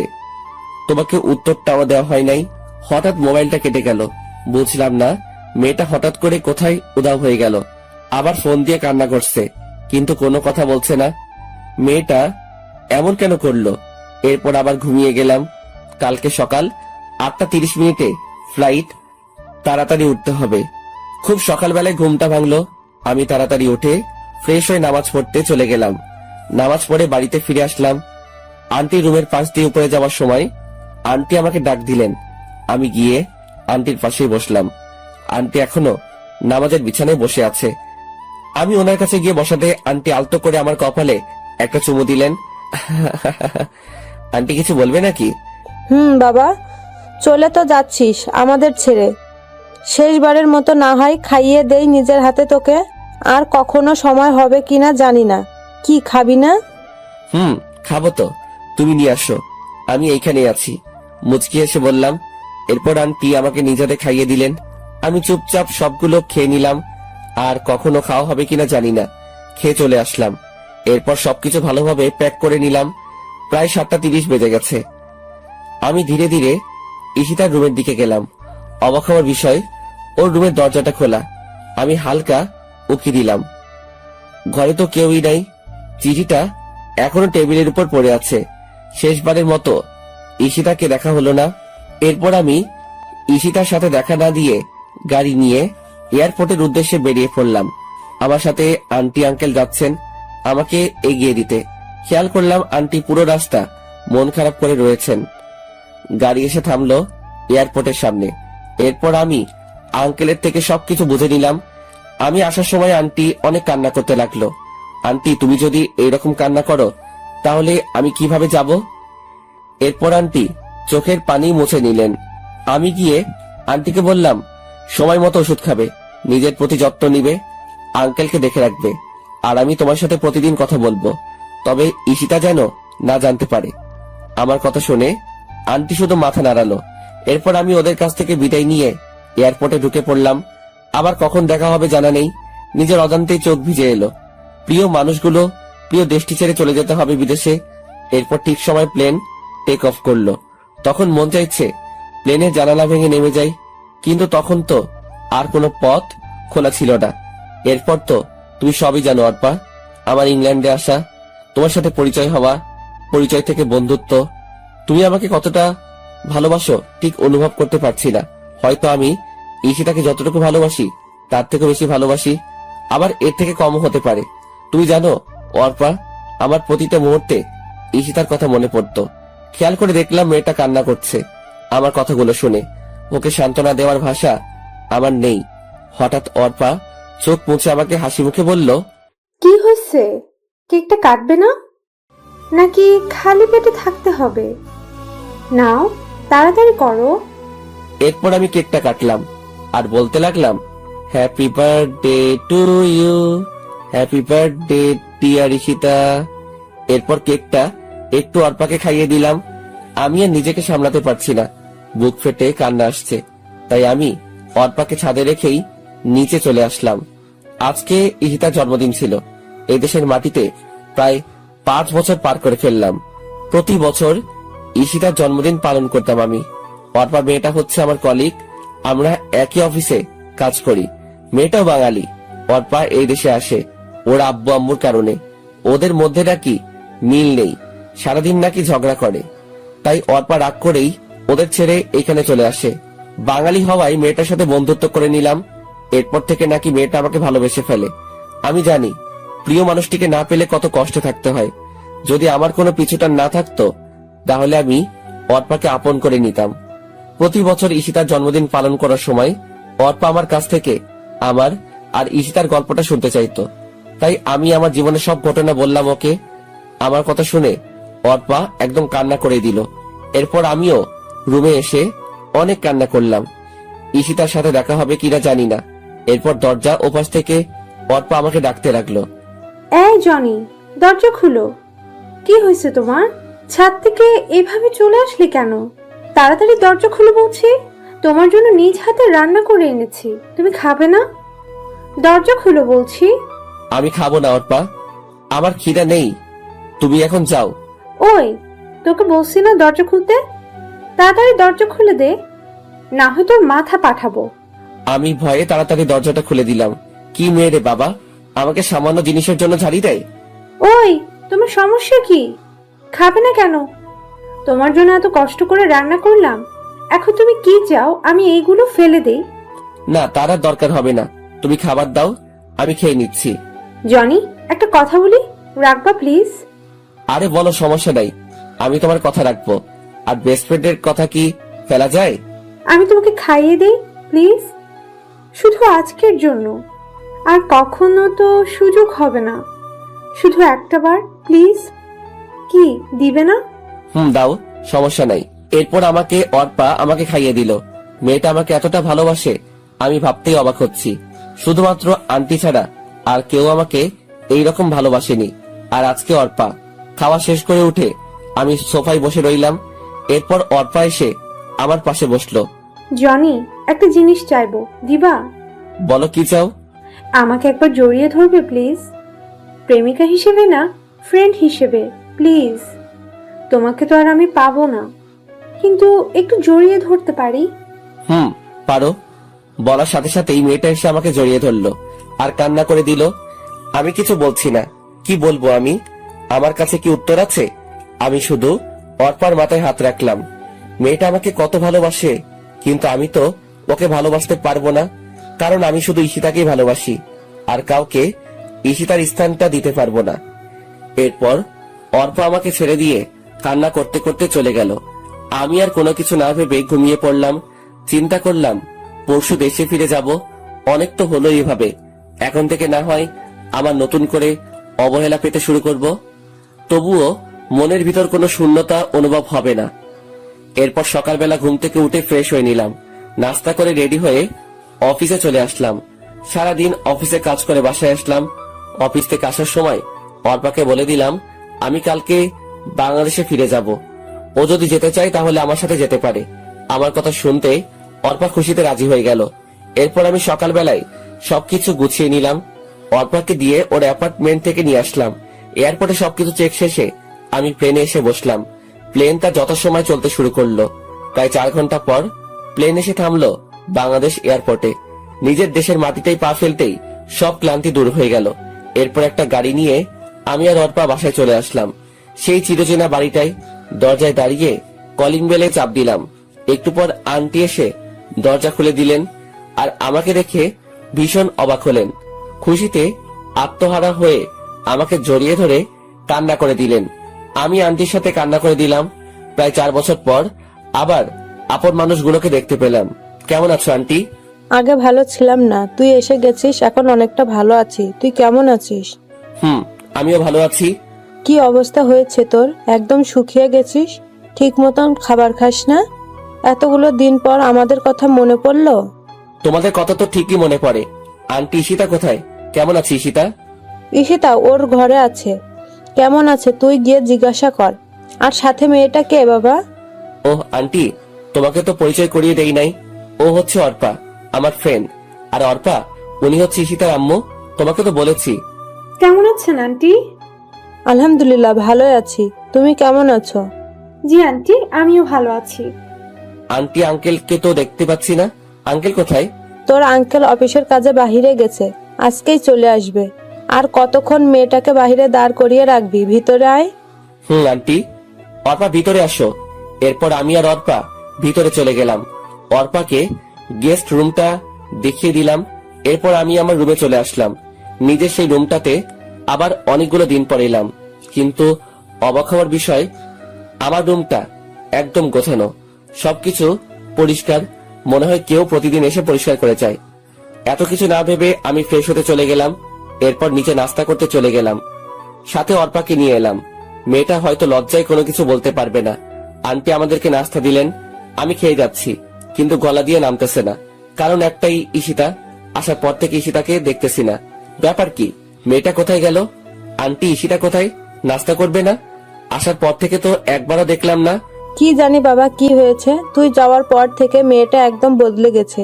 ঠিক মতন খায় না, ঠিক মতন ঘুমায় না, অফিসে এবং কলেজে কোথাও যায় না। দিন দিন কেমন মৃত্যুর মুখে চলে যাচ্ছে। আন্টির কথা শুনে বুকটা কেঁপে উঠল। কি হয়েছে ঈশিতার? তবে কি ওর কোনো ক্ষতি হয়েছে? কেন হঠাৎ করে এইভাবে বদলে গেল? আন্টি, ঈশিতা এখন কোথায়? মনে হয় রুমেই আছে, সারাদিন নিজেকে রুমে বন্দি করে রাখে। যা তো মেয়েটাকে ডেকে নিয়ে আয়। কে? আমি যাব? তুই যাইবি, এখন যা তো। এরপর আমি ধীরে ধীরে ঈশিতার রুমের দিকে পা বাড়ালাম। উপরে গিয়ে দেখি দরজাটা খোলা। আমি ঈশিতাকে অনেকবার ডাক দিলাম, উঠলো না। এরপর রুমের ভিতরে গিয়ে ঈশিতার খাটের পাশে গেলাম। মেয়েটা ছোট বাচ্চাদের মতো শুয়ে আছে, চুলগুলো মুখের উপরে। আমি আবার ডাক দিলাম। এইবার ঈশিতা চোখ ডলতে ডলতে উঠে গেল। ঈশিতাকে দেখে চোখে পানি ছলছল করছে। কি ঈশিতা, কি হয়ে গেল? শুকিয়ে একদম কাঠ হয়ে গেছে, চোখের নিচে কালো দাগ পড়ে গেছে, আগের থেকে অনেক কালো হয়ে গেছে। আমাকে এইভাবে দেখতে পাবে ঈশিতা কল্পনাও করে নাই। ঈশিতার চোখ অশ্রুতে ভরে গেছে। আজকে অবহেলার প্রতিদানে এই সকল কিছু হচ্ছে। ঈশিতা খাট থেকে নেমে আমার একদম কাছে চলে আসলো, আমাকে জড়িয়ে ধরতে চাইলো, কিন্তু আমি সরে গেলাম। আমার থেকে এইরকম কিছু ঈশিতা আশা করেনি। আমিও ঈশিতার পাশে থাকতে চেয়েছিলাম, কিন্তু ঈশিতা আমার সাথে অনেক খারাপ ব্যবহার করছে, আমাকে প্রতিনিয়ত অবহেলা করে গেছে। এখন এই সবকিছু ঈশিতাকে তিলে তিলে ভুগতে হবে। প্রিয় মানুষকে অবহেলা করলে তা কত কষ্টের ঈশিতাকেও বুঝতে হবে। এখন থেকে আমি অবহেলা করব, আর ঈশিতা সবকিছু সহ্য করবে। আপনাকে আন্টি নিচে নাস্তা খেতে ডাকছে, তাড়াতাড়ি আসেন। জনি, দাঁড়াও, তোমাকে। আমি না শুনে চলে আসলাম, আর ঈশিতা ওইখানে হাঁটু গেড়ে বসে পড়লো। হয়তো বুঝতে পারছে তার কর্মের ফল ভুগছে, কান্না করতে লাগলো। আমি নিচে এসে নাস্তা করতে লাগলাম। এরপর ঈশিতাও এলো। আমি কিছু না বলে চুপচাপ নাস্তা খেয়ে যাচ্ছি, কিন্তু ঈশিতা নাস্তা না করে আমার দিকে তাকিয়ে আছে। ঈশিতাকে কষ্ট দেওয়ার জন্য আমি পুরোটা না খেয়ে চলে আসলাম। আমার এইরকম আচরণে ঈশিতা কষ্ট পেল, পাক না, তাতে আমার কি? আমাকেও তো কম কষ্ট দেয়নি ঈশিতা। এরপর আমি আমার রুমে চলে এলাম। ঈশিতাকে এইভাবে অবহেলা করতে গিয়ে আমি নিজেও অনেক কষ্ট পেলাম, কিন্তু তবুও যে ঈশিতাকে বুঝতে হবে প্রিয় মানুষটির অবহেলা কতটা যন্ত্রণাদায়ক। কিন্তু হঠাৎ করে ঈশিতা এভাবে বদলে গেল কেন? কিছু একটা তো কারণ আছে, জানতেই হবে আমাকে সেই কারণ। রাতে সেই রকম ঘুম হয় নাই, তাই একটু ঘুমিয়ে নিলাম। ঘুম ভাঙলো দুপুর 12:30। আমার বুকের উপর ভারী কিছু অনুভব করছি। ঘুম থেকে উঠে দেখি ঈশিতা আমাকে জড়িয়ে ধরে ঘুমিয়ে আছে। মেয়েটার কি নিষ্পাপ মুখখানি! আগের কথাগুলো মনে পড়ে গেল। আমি ঘুমের মধ্যেই ঈশিতাকে এক ঝাটকা দিয়ে বুকের উপর থেকে ফেলে দিলাম। সাথে সাথে ঈশিতার ঘুমটা ভেঙে গেল। আপনি এখানে কি করেন? কেন আসলেন এই রুমে? আবার আমার বুকে মাথা রেখে আমাকে জড়িয়ে ধরে ঘুমিয়েছিলেন। আমার স্বামীকে আমি জড়িয়ে ধরে ঘুমাতে পারি, আমার অধিকার আছে। কিসের স্বামী? হ্যাঁ, কেউ একজন বলেছিল স্বামী ইজ মাই ফুড, আর অধিকারের কথা বলছেন। একদিন আমিও আপনার কাছে স্বামীর অধিকার চাইতাম, কিন্তু আপনি আমাকে শুধু অবহেলা করে আসছেন। কত কষ্ট দিয়েছেন মনে আছে আপনার? আমার কথাগুলো শুনে ঈশিতা ফুপিয়ে ফুপিয়ে কান্না করতে লাগলো। প্লিজ জনি, এরকম করো না। আমি তোমাকে ভীষণ ভালোবাসি, নিজের থেকেও বেশি। ভালোবাসা? আমি এখন আর আপনাকে ভালোবাসি না। আমার মতো ছোট লোক কাউকে ভালোবাসতে পারে না। অর্পা মেয়েটাকে চিনেন? আমি ওকেই ভালোবাসি। ও আপনার মতো নিষ্ঠুর না, অনেক ভালো মেয়ে অর্পা। আর আপনার না বয়ফ্রেন্ড আছে, তাহলে আমার কাছে কেন ভালোবাসা চাইতে আসলেন? আপনার বয়ফ্রেন্ডের কাছে যান। আগে তো আপনি বলতেন আমি যেন এই বাড়ি ছেড়ে চলে যাই। এখন আর আপনাকে বলা লাগবে না, আমি নিজে থেকেই চলে যাব। যদি কখনো ডিস্টার্ব করেন। আমি আর তোমাকে ডিস্টার্ব করব না, তবু তুমি আমাকে ছেড়ে যেও না। আমার কথাগুলো শুনে ঈশিতা ফুপিয়ে ফুপিয়ে কান্না করে যাচ্ছে। কান্না করার কারণে ঈশিতার নিঃশ্বাস নিতে কষ্ট হচ্ছে। আর কোনো কথা না বলে ঈশিতা কান্না করতে করতে চলে গেল। ঈশিতা এখন বুঝবে ভালোবাসার মানুষটি অবহেলা করলে কতটা কষ্ট লাগে। এরপর আমি ফ্রেশ হয়ে নিলাম। জোহর নামাজের আজান দিয়েছে, তাই নামাজ পড়তে মসজিদে চলে গেলাম। নামাজ পড়ে বাড়িতে আসার সময়ই রাকিবের সাথে দেখা হলো। আরে দোস্ত, তুই কখন আসলি? দেশে ফিরে আসলি, কিন্তু একবারও জানালিও না। আমি তো আজকে সকালেই এলাম। আসলে বাংলাদেশে আসার পর সিম নেওয়া হয় নাই, তাই যোগাযোগ করতে পারি। তো কেমন আছিস তুই? আলহামদুলিল্লাহ, ভালোই আছি। জানিস দোস্ত, আমার বিয়ে হয়ে গেছে। আমি এখন আর ব্যাচেলার নেই। আরে বাহ, ভালোই তো। আচ্ছা দোস্ত, এখন বাড়ি যেতে হবে। একদিন তোদের বাড়িতে যাব। আচ্ছা ঠিক আছে, ভালো থাকিস। তুইও। এরপর বাড়ি চলে এলাম। দুপুরের খাবার খেয়ে বসে বসে টিভি দেখতেছি। এরই মাঝে অর্পা এসে হাজির হলো। কিছু বলবে অর্পা? আসলে আমরা না একা একা ভালো লাগছে না, চলো না আমরা একটু ঘুরে আসি। ঘরে বসে থাকতে থাকতে ভালো লাগে না। আর ঈশিতার সাথেও কথা বলতে ভয় করে, ও যদি আমাকে কিছু বলে। ধুর পাগলি, ঈশিতা ওই রকম মেয়ে না, তোমাকে কিছু বলবে না, উল্টো তোমার সাথে ফ্রেন্ডলি আচরণ করবে। আর আজকে বিকালবেলা রেডি থেকো, আমরা ঘুরতে বের হব। ওয়াও, সত্যি? সত্যি। ঠিক আছে, তাহলে আমি ঈশিতাকে রেডি হয়ে নিতে বলছি। আমরা সবাই একসাথে যাব, তাহলে অনেক মজা হবে। না, তাকে বলার দরকার নাই, শুধু আমি আর তুমি যাব। সময় হলে আমি নিজেই ঈশিতাকে নিয়ে যাব। কিন্তু ঈশিতা? তোমাকে না বলছি আর কেউ যাবে না। ওকে, অ্যাজ ইউর উইশ। এরপর আরো কিছুক্ষণ টিভি দেখে রেডি হয়ে নিলাম। অর্পা আর আমি গাড়ি নিয়ে ঘুরতে বেরিয়ে গেলাম। আমরা অনেক জায়গায় ঘুরলাম, অনেক কিছু খেলাম, কিন্তু আমার যে কিছুই ভালো লাগছে না। ঈশিতাকে এইভাবে কাঁদিয়ে আমিও ঠিক থাকতে পারছি না, কিছুতেই মন মানছে না। এরপর আমরা ঘোরাঘুরি শেষ করে প্রায় সন্ধ্যার দিকে বাড়ি ফিরলাম। এরপর আমি ফ্রেশ হয়ে একটু শুয়ে রইলাম আর ভাবতে লাগলাম, ঈশিতার মাঝে এত পরিবর্তন আসলো কিভাবে? ওর নাকি বয়ফ্রেন্ড ছিল, তাহলে গেল কোথায়? কেন এখন ঈশিতা আমার জীবনে আসতে চাইছে? অবহেলা করার পর কেন আপন করতে চাইছে? সবকিছু যেন গুলিয়ে যাচ্ছে। রাত প্রায় 10টা বেজে গেছে। নিচে খেতে ডাকছে। আমি নিচে গিয়ে খাওয়ার জন্য টেবিলে বসে পড়লাম। সবাই আছে, শুধু আঙ্কেল নেই। ঈশিতা আমার সামনের চেয়ারটাতেই বসা। ঈশিতা না খেয়ে শুধু আমার দিকে তাকিয়ে আছে। মেয়েটা এমন কেন না খেয়ে আমার দিকে তাকিয়ে আছে? আমার দেখার জন্য তো সারা জীবন পাবেই। আমি কিছু না বলে চুপচাপ খেয়ে নিলাম। এরপর ছাদে চলে এলাম, একটা সিগারেট ধরালাম। ধীরে ধীরে পুরো সিগারেটটা শেষ করে দিলাম। এইভাবে এক প্যাকেট সিগারেট খেয়ে ফেললাম। আপন মানুষগুলো যখন পর হয় তখন এই জিনিসটাই সবচাইতে আপন হয়ে যায়। এরপর ঘরে এসে শুয়ে পড়লাম। ভোরবেলা ঘুম থেকে উঠে ফ্রেশ হয়ে নামাজ পড়তে চলে গেলাম। নামাজ শেষে বাড়িতে চলে এলাম। অনেকদিন সূর্যোদয়টা দেখা হয় না, তাই ছাদে এলাম। পূব আকাশে হালকা আলো চিকচিক করছে, বয়ে যাচ্ছে মৃদু বাতাস, আর রয়েছে চারিদিকে পাখিদের কিচির মিচির আওয়াজ। সব মিলিয়ে একটা মনোমুগ্ধকর পরিবেশ। ভালোই উপভোগ করছি। হঠাৎ পিছনে কারো উপস্থিতি টের পেলাম। পিছনে তাকিয়ে দেখি আর কেউ নয়, ঈশিতা আমার পিছনে দাঁড়িয়েছিল। আমি ওর থেকে মুখ ফিরিয়ে নিলাম। আগের ন্যায় সামনের দিকে তাকিয়ে রইলাম। ঈশিতা কিছু বলবে মনে হচ্ছে, কিন্তু কিছু না বলে আবার কিভাবে চলে গেল। আমিও আর কিছু না বলে নিচে চলে এলাম। এরপর আন্টি ডাক দিলেন নাস্তা করার জন্য। আমি নিচে চলে গেলাম। আঙ্কেল দেখি উপস্থিত আছেন, হয়তো রাতে বাড়ি ফিরলেন। আমি আঙ্কেলের পাশে গিয়ে দাঁড়ালাম। আঙ্কেল হাতের খবরের কাগজটা রেখে আমাকে জড়িয়ে ধরলেন আর কান্না করতে লাগলেন। আমার এই ভুবনে আব্বু আম্মু নেই, কিন্তু আঙ্কেল আন্টি এখন আমার আব্বু আম্মু। আমিও আঙ্কেলকে জড়িয়ে ধরে কান্না করতে লাগলাম। ওনারা না থাকলে হয়তো আমাকে একটা অস্তিত্বহীন জীবন যাপন করতে হতো। এইভাবে চলে আসলি, আমাদেরকে তো অন্তত একবার জানাতে পারতে। ভাবলাম সারপ্রাইজ দিব। কেমন হলো সারপ্রাইজটা? অনেক ভালো। এই কি অবস্থা হয়েছে তোর? কেন এমন করিস নিজের সাথে? অন্তত আমাদের কথা ভেবে না হয় শরীরের যত্ন নে। নিজের কথা তো কখনো ভাবিস না। তুই না থাকলে যে আমরা ভালো থাকতে পারি না, কেন বুঝিস না তুই? তোর বাবা মা তোকে আমাদের কাছে আমানত রেখে গেছে। তোর কিছু হলে ওরা যে কষ্ট পাবে জানিস। আমি কখনো তোর আব্বুকে কষ্ট থাকতে দিতে চাই না, সব সময় হাসি খুশি দেখতে চাইতাম। আঙ্কেল, এখন থেকে তোমার সব কথা মেনে চলবো। এখন সবাই নাস্তা করতে বসো, আর তোর সাথে যেই মেয়েটা এসেছে ওকে ডেকে নিয়ে আয়, আমরা সবাই একসাথে নাস্তা করব। আমি গিয়ে অর্পাকে নিয়ে আসলাম। ঈশিতা আগে থেকেই হাজির আছে। অর্পাকে আঙ্কেলের সাথে পরিচয় করিয়ে দিলাম। তারপর সবাই মিলে নাস্তা করতে লাগলাম। আঙ্কেল, আমি আজকে থেকে অফিসে যেতে চাই। এত তাড়াতাড়ি কেন? কয়েকটা দিন রেস্ট নে।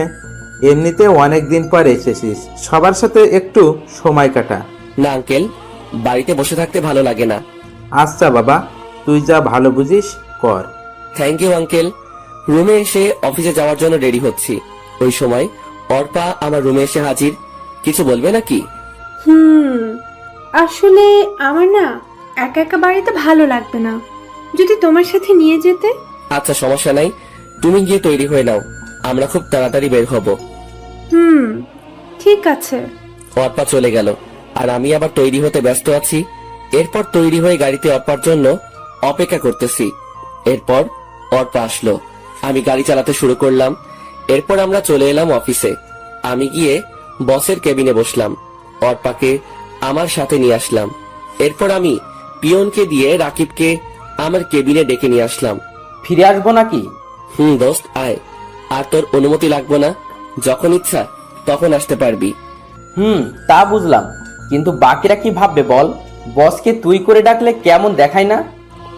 আরে কে কি বললো আমার কিছু যায় আসে না। যেই জায়গায় আমার কোনো সমস্যা নাই, তাহলে তোর কি সমস্যা?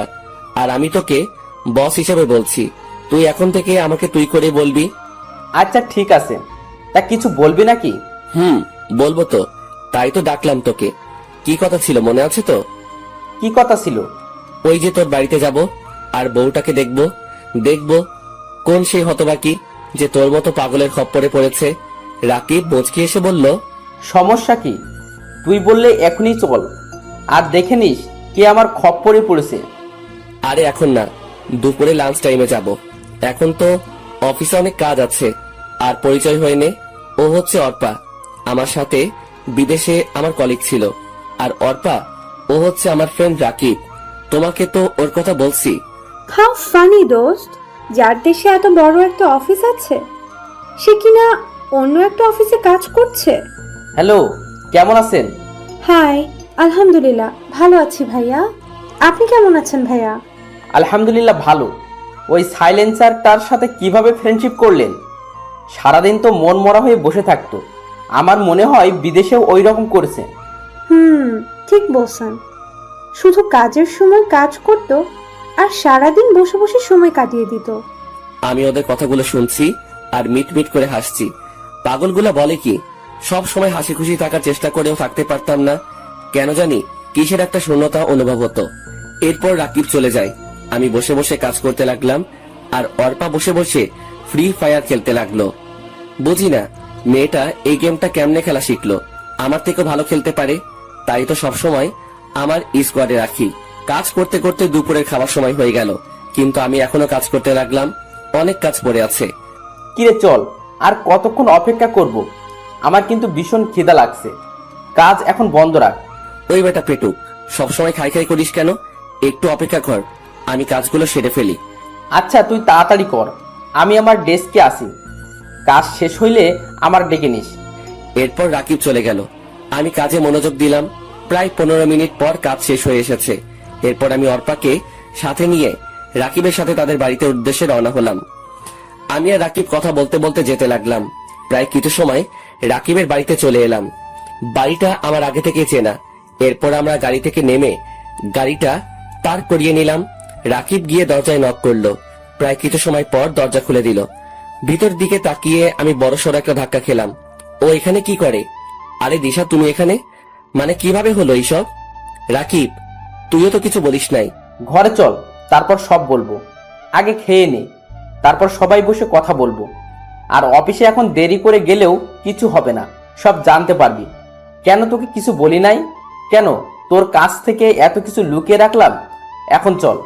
এরপর আমরা ভিতরে গেলাম, ফ্রেশ হয়ে চলে এলাম খাওয়ার রুমে। তবে দিশা মেয়েটাকে আজকে অনেক খুশি দেখাচ্ছে।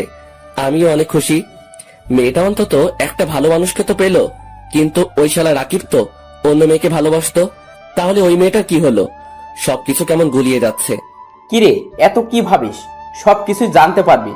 এখন খেয়ে নে, আর কতক্ষণ অপেক্ষা করব? ভীষণ ক্ষুধা লাগছে। আমি মুচকি হেসে ওর কথায় সম্মতি জানালাম। এরপর আমরা সবাই খেতে বসে গেলাম। বাহ, মেয়েটার হাতে রান্না তো অনেক ভালো। পেট পুড়ে খেলাম। এরপর আমি একটু ছাদে এলাম, হাতে একটা সিগারেট নিলাম। সিগারেটটা ধরিয়ে টানতে লাগলাম। অবশ্যই আমি আগে এইসব ছাইপাস খেতাম না, এখন কেমনে যে এইসব ছাইপাস আপন হয়ে গেছে। হঠাৎ পিছনে কারো উপস্থিতি টের পেলাম। তাকিয়ে দেখি রাকিব দাঁড়িয়ে আছে। কিরে, একা একা খাবি নাকি? তুই এত স্বার্থপর কেন?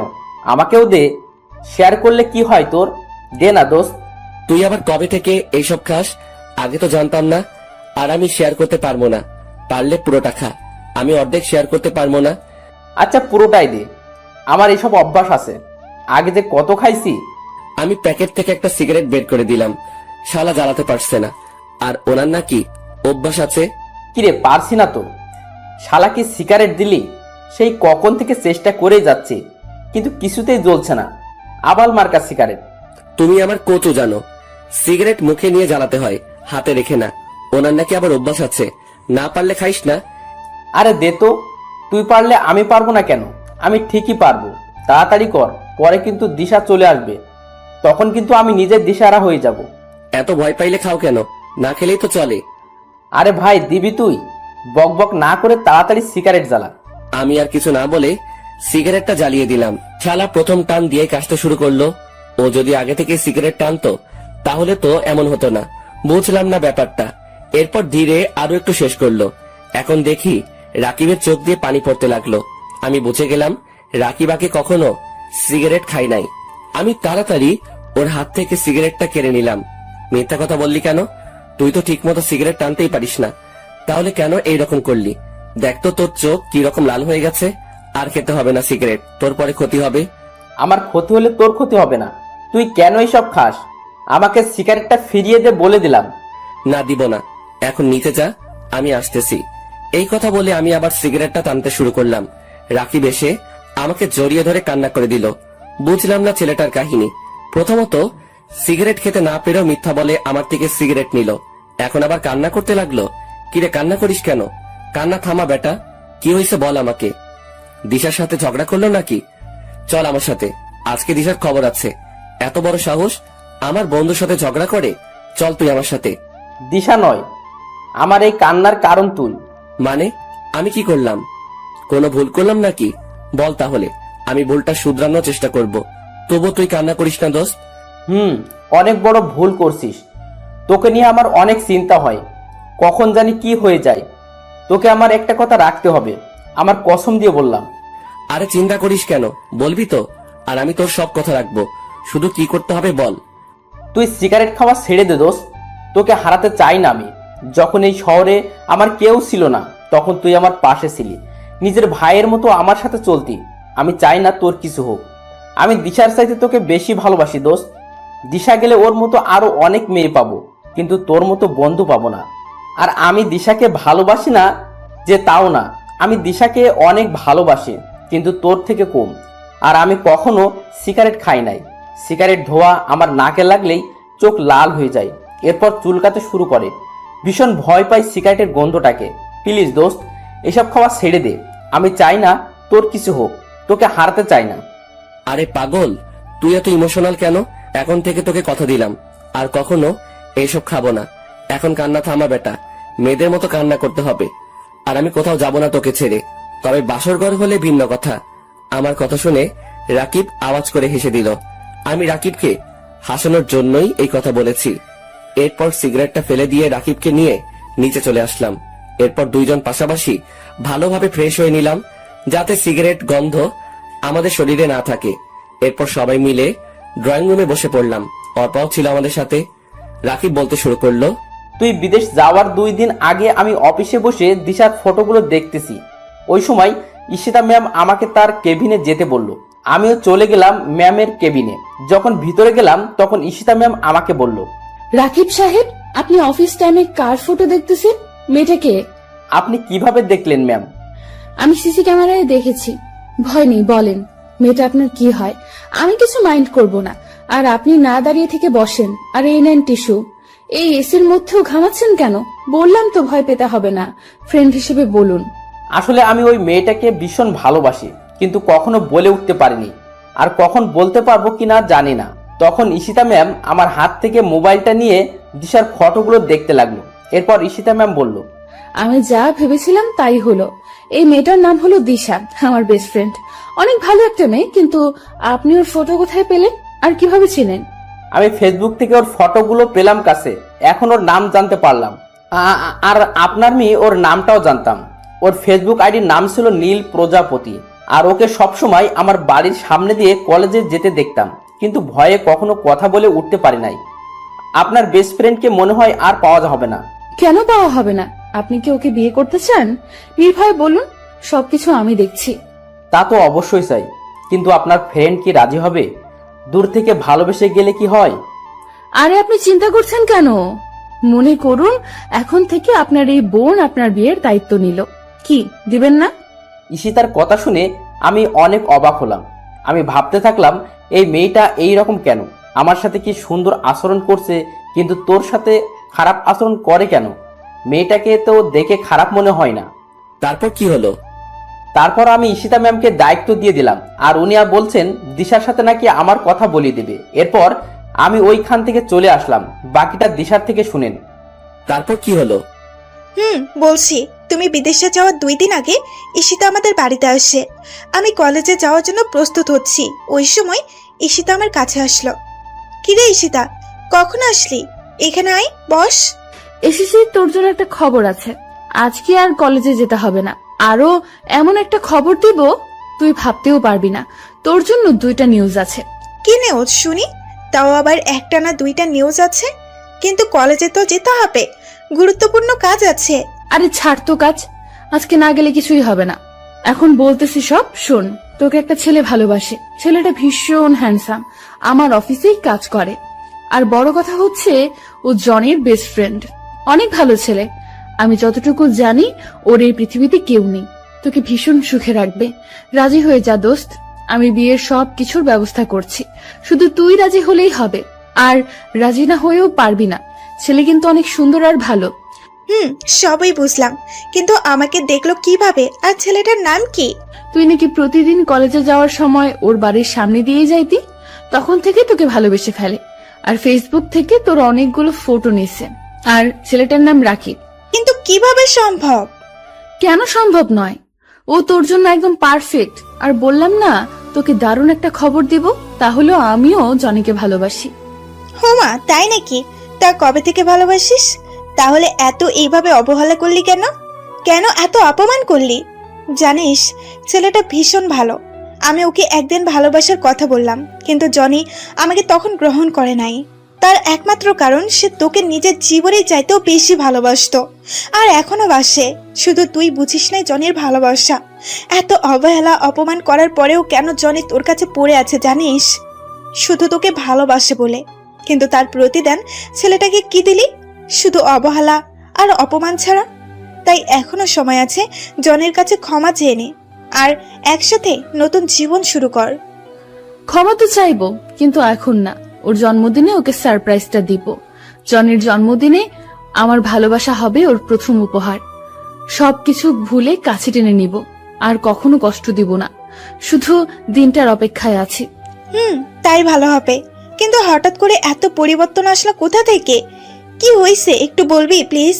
যে তুই কিনা জনের নাম শুনলেই রাগে আগুন হয়ে যেতি, আজ সেই তুই কিভাবে এত বদলে গেলি? নিশ্চয়ই কোনো কারণ আছে। কারণটা কি বলবি প্লিজ? সময় হলে ঠিক সব জানতে পারবি। এখন রেডি হয়ে নে, আজকে আমার সাথে তোকে যেতে হবে। রাকিব তোর জন্য অপেক্ষা করছে। সবই বুঝলাম, অন্তত তুই তো আমাকে জানাতে পারতি রাকিব।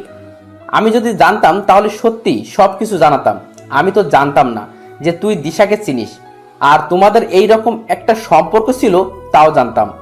আর বড় কথা, তুই তো ঈশিতাকে কিছু না বলে চলে গেলি বিদেশে, একবারও জানানো দরকার মনে করলি না। কিন্তু আমি একটা বিষয় বুঝতেই পারছি না, ঈশিতার এত পরিবর্তন হলো কেন? এর পিছনে কোনো কাহিনী আছে? আচ্ছা দোস্ত, তাহলে এখন উঠি, অনেক সময় হয়ে গেছে। ঠিক আছে, আমি কালকে অফিস যেতে পারবো না। দিশার সাথে একটু সময় কাটাতে চাই। প্লিজ দোস্ত, শুধু কালকের জন্য ছুটি চাই। শুধু কালকে না, তোকে 1 সপ্তাহ ছুটি দিলাম, যত পারিস সময় কাটা। তবে ছুটি শেষে চলে আসিস। দিশার খেয়াল রাখিস, কখনো কষ্ট দিস না। আর দিশা আমার বন্ধুটা কিন্তু সাদাসিধে আর ইমোশনাল, তাই কখনো ওকে অবহেলা বা ইগনোর করিও না। আর তুমি আমাকে ক্ষমা করে দিও জনি। জানি আমার এই অপরাধের ক্ষমা নেই। ঈশিতাকে আর কষ্ট না দিয়ে কাছে টেনে নাও, অনেক কষ্ট আছে মেয়েটা। তুমি তো জানো, প্রিয় মানুষটির দেওয়া অবহেলা মৃত্যুর সমান। যদি বেশি ইগনোর করো ঈশিতাকে, তাহলে জীবনে তাকে হারিয়ে ফেলতে পারো। আরে ক্ষমার কি আছে? আমি তো চাইতাম তোমার জীবনে এমন কেউ আসুক যে সবসময় তোমাকে ভালোবাসবে, সুখে রাখবে। আর দেখো, পেয়ে গেলে বিশ্বস্ত মানুষটাকে। আর রাকিবও পেয়ে গেল তার ভালোবাসার মানুষটিকে। আর আমাদের বাড়ি আবার আসবে, কিন্তু পরের বার যেন ঈশিতাকে সাথেই দেখি। মুচকি এসে বললাম, দেখবে। তাহলে এখন আসি। এরপর অর্পাকে নিয়ে চলে এলাম বাড়িতে। তবে আজকে আমি ভীষণ খুশি। ঈশিতা আমাকে আরো 4 বছর আগে থেকে ভালোবাসতো, কিন্তু এত তাড়াতাড়ি ঈশিতাকে কাছে টেনে নিলে হবে না। ওকে ভালোভাবে বুঝতে হবে আপনজনের অবহেলা সহ্য করা কতটা যন্ত্রণাদায়ক। এরপর আমি ফোন করে বলে দিলাম অফিস যেন আজকে 4টায় ছুটি দিয়ে দেয়। ভালো লাগছে না, তাই রুমে বসে আছি। হঠাৎ কোথায় থেকে ঈশিতা আমার রুমে এসে হাজির। আপনি এখানে কেন? চলে যান আমার রুম থেকে। আপনাকে দেখলেই আমার শরীরটা জ্বালা করে, অসহ্য লাগে আপনাকে। কি চান এখানে? এইভাবে কথা বলছো কেন? আমি তো তোমার বউ, মাফ করে দাও না প্লিজ আমাকে। কখনো তোমাকে কষ্ট দেব না প্লিজ। ভীষণ ভালোবাসি তোমায়। তোমাকে ছাড়া আমার একটা দিনও ভাবা কষ্টকর। তোমাকে যে হৃদয়ের গোপন কুঠিরেতে বেঁধে ফেলেছি, যদি দূরে যেতে চাও তাহলে আমার কলিজা ছিঁড়ে যেতে হবে। তখন হয়তো আমি একটা জীবন্ত লাশ হয়ে যাব। মাফ করব, তাও আবার আপনাকে? অসম্ভব, কখনো আমি আপনাকে মাফ করব না। আর কি বললেন, ভালোবাসেন আমাকে? ভীষণ হাসি পাচ্ছে আপনার কথা শুনে। হঠাৎ কোথায় থেকে এত ভালোবাসার উৎপত্তি ঘটলো?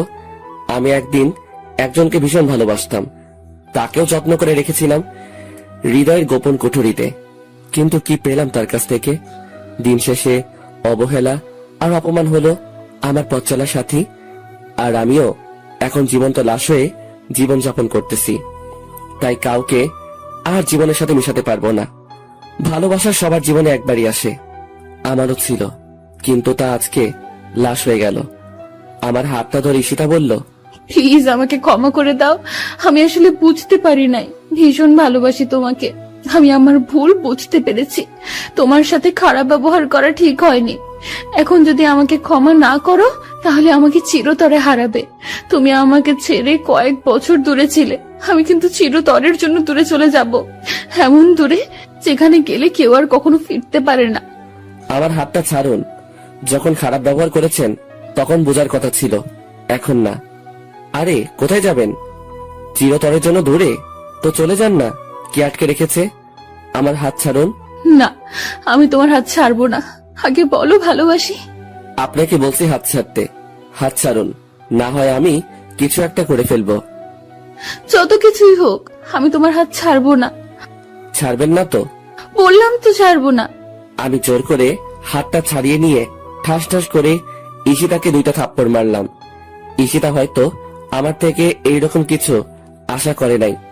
ওই, তোর সমস্যা কি? আমি তোর মতো মেয়েকে ভালোবাসি না, আমি অর্পাকে ভালোবাসি। আর আগে তুই আমাকে এই বাড়ি ছেড়ে চলে যেতে বলতি না, কিন্তু এখন তুই যদি যাস আমি এই বাড়িতে থাকি, তবু থাকবো না। এখন দূর হ আমার সামনে থেকে। আমার সামনে আসার চেষ্টা করবি না, তখন কিন্তু আরো খারাপ হবে তোর সাথে। যত সব নষ্ট মেয়ে কোথাকার। আমার কথা শুনে মেয়েটা আর এখানে দাঁড়াতে পারলো না, কান্না করতে করতে চলে গেল। এখন আমার নিজেরই কান্না আসতে লাগলো। মেয়েটাকে এইভাবে মারাটা ঠিক হয় নাই। থাপ্পড়টা অনেকটা জোরেই লেগেছে, ঠোঁট কেটে রক্ত বের হতে লাগলো মেয়েটার। কথাগুলো ভাবতেই কান্না চলে এলো। আমি কান্না করতে লাগলাম, সরি ঈশিতা, তোমাকে এইভাবে কষ্ট দিতে চাই নাই, কিন্তু আমারও যে কিছু করার নাই। ভালোবাসার মায়াজালে বন্দি আমি, নিজেকে নিজেই বলতে লাগলাম। তবে মেয়েটা শেষ কথাটা আমাকে বেশি ভাবাচ্ছে। ওকে চিরতরের জন্য হারাতে হবে। তবে কি মেয়েটা ওর নিজের কোনো ক্ষতি করবে না তো? না, এই মেয়েটাকে চোখে চোখে রাখতে হবে, কোনো ক্ষতি হতে দেওয়া যাবে না। আর কোনো কিছু না ভেবে একটু ঘুমাতে চেষ্টা করলাম, ঘুম কিছুতেই আসছে না। কি জানি মেয়েটা কি করতেছে। আমি শোয়া থেকে উঠে ধীরে ধীরে ঈশিতার রুমের দিকে এগোতে লাগলাম। দরজার কাছে এসে ভিতরে তাকিয়ে দেখি মেয়েটা শুয়ে আছে। একটু কাছে গিয়ে মোবাইলের ফ্ল্যাশ লাইটটা জ্বালিয়ে দেখি মেয়েটার চোখ দুটো ফুলে আছে। ওকে দেখেই বুকের ভিতরটায় ঝড় শুরু হয়ে গেল। মনে হয় অনেক কান্না করেছে। মোবাইলের লাইটের আলো চোখে পড়াতে ঈশিতার ঘুমটা ভেঙে গেল। আমাকে দেখেই এক প্রকার জড়িয়ে ধরল। আমি কিছুক্ষণ সময় চুপ করে রইলাম। এরপর বললাম, আমাকে ছাড়েন, এইভাবে জড়িয়ে রেখেছেন কেন? জড়িয়ে ধরে রেখে ঈশিতা বলতে লাগলো, না, ছাড়বো না। ছেড়ে দিলেই আমাকে ছেড়ে অনেক দূরে চলে যাবে। আমি তা কখনো হতে দিব না। ভীষণ ভালোবাসি তোমায়। যদি কখনো দূরে চলে যাও তাহলে আমি সত্যিই মরে যাব। জানো, আজকে তোমার থাপ্পড় দেওয়াতে কষ্ট পাই নাই, কষ্ট পাইছি তোমার কথাগুলোতে। প্লিজ আমাকে মাফ করে দাও, কখনো তোমাকে ভুলতে পারবো না। আর যদি দূরে চলে যাও তাহলে আগে আমাকে শেষ করে দাও, তারপর চলে যাও। সবকিছু ভুলে আমাকে কাছে টেনে নাও। আচ্ছা যাব না, এখন ঘুমাও। শুভরাত্রি। তারপর আমিও ঈশিতার কাছ থেকে নিজেকে ছাড়িয়ে নিয়ে চলে আসলাম। আমার রুমে এসে শুয়ে পড়লাম। ঘুম থেকে উঠে আমি চমকে গেলাম। ঈশিতা আমাকে জড়িয়ে ধরে শুয়ে আছে। মেয়েটার দিকে তাকিয়ে দেখি ঠোঁটের কোণায় এখনো রক্তের দাগ লেগে আছে, আর গালে আছে 5 আঙ্গুলের দাগ। মেয়েটা আজকে ভীষণ মায়াবী লাগছে। অন্যরকম একটা মায়া কাজ করছে ওর মুখে। ওর মায়া ভরা মুখটা আমাকে ওর দিকে টানছে। তবু নিজেকে সামলিয়ে নিয়ে ঈশিতাকে ডাকতে লাগলাম, ঈশিতা, এই ঈশিতা, উঠো, এখানে কেন আসলে? আরে আমাকে ছাড়ো, অনেক বেলা হয়েছে, তাড়াতাড়ি উঠে পড়ো। ঈশিতা উঠে দেখে ও আমার বুকে মাথা দিয়ে শুয়ে আছে। আমাকে দেখে ভীষণ লজ্জা পেল ঈশিতা। আর আমার মুখে তুমি ডাকটা শুনে ঈশিতা অনেকটা বিস্মিত হলো। এরপর আমাকে ছেড়ে ঈশিতা দৌড়ে চলে গেল। এরপর আমি ফ্রেশ হয়ে নাস্তা করতে চলে গেলাম। নিচে ঈশিতা আর অর্পা দুইজন বসে গল্প করছে। আমি গিয়ে তাদের সাথে বসে পড়লাম আড্ডাতে। অনেক মজা হয়েছে, তবে ঈশিতাকে আজকে ভীষণ খুশি দেখাচ্ছে। মেয়েরা বেশি কিছু চায় না, শুধু নিজের ভালোবাসার মানুষটির কাছ থেকে একটু ভালোবাসা পেলেই তা তাদের জন্য যথেষ্ট। ঈশিতাও তার ব্যতিক্রম নয়। ঈশিতা কেন এত খুশি তা তো আমি জানি। এরপর সবাই মিলে নাস্তা করে নিলাম। নাস্তা শেষ করে আমি রুমে চলে আসলাম। অফিসে যাব তাই রেডি হতে লাগলাম। হঠাৎ করেই অর্পা আমার রুমে এলো। কিছু বলবে নাকি অর্পা? আমি অফিসে যাব, কিছু প্রয়োজন হলে বলো। না, আমার কিচ্ছু প্রয়োজন নেই। তোমাকে একটা কথা বলতে চাই। আমি আর এখানে থাকতে পারবো না। বলো, কি বলবে? আর থাকবে না কেন? ঈশিতা কি কিছু বলেছে? তাহলে আমাকে বলো, তোমার সাথে কি খারাপ ব্যবহার করেছে? না, ঈশিতা কিছু বলে নাই। জানো, ঈশিতা খুব ভালো মেয়ে। আসলে আম্মু ফোন করেছে, আমাকে বাড়িতে যেতে বলেছে। আমার নাকি বিয়ে ঠিক করেছে। বিয়েতে আব্বু আম্মু সবাই রাজি আছে। আর আমার বিয়ের মধ্যে দিয়েই তারা আবার এক করতে পারবো। আর এর জন্য আমাকে যা করতে হয় করব। তবু আব্বু আম্মুকে এক করবই। যদি এর জন্য আমাকে বিয়ে করতে হয় তাতেও আমি রাজি আছি। আমি সবসময় তাদের সুখে দেখতে চাই। আর তোমাকে এইটাই বলতে এসেছি। আমি সবকিছু গুছিয়ে নিয়েছি। তুমি প্লিজ আমাকে বাস স্ট্যান্ডে নিয়ে আসো। ও, তা কবে ঠিক করলো বিয়ে? যদি তোমার বিয়ে করাতে আন্টি আঙ্কেল আবার এক হয় তাতে সমস্যা নাই, কিন্তু ছেলেটাকে কিরকম ছেলে স্বভাব? আর এখনই যেতে হবে নাকি? ছেলেটা খুব ভালো, আর ও হচ্ছে আমার মামাতো ভাই, আমার সমবয়সী। আব্বু আম্মু সবাই রাজি। এখন কি আমি না করতে পারি? আমি সবসময় তাদের হাসি খুশি দেখতে চাই।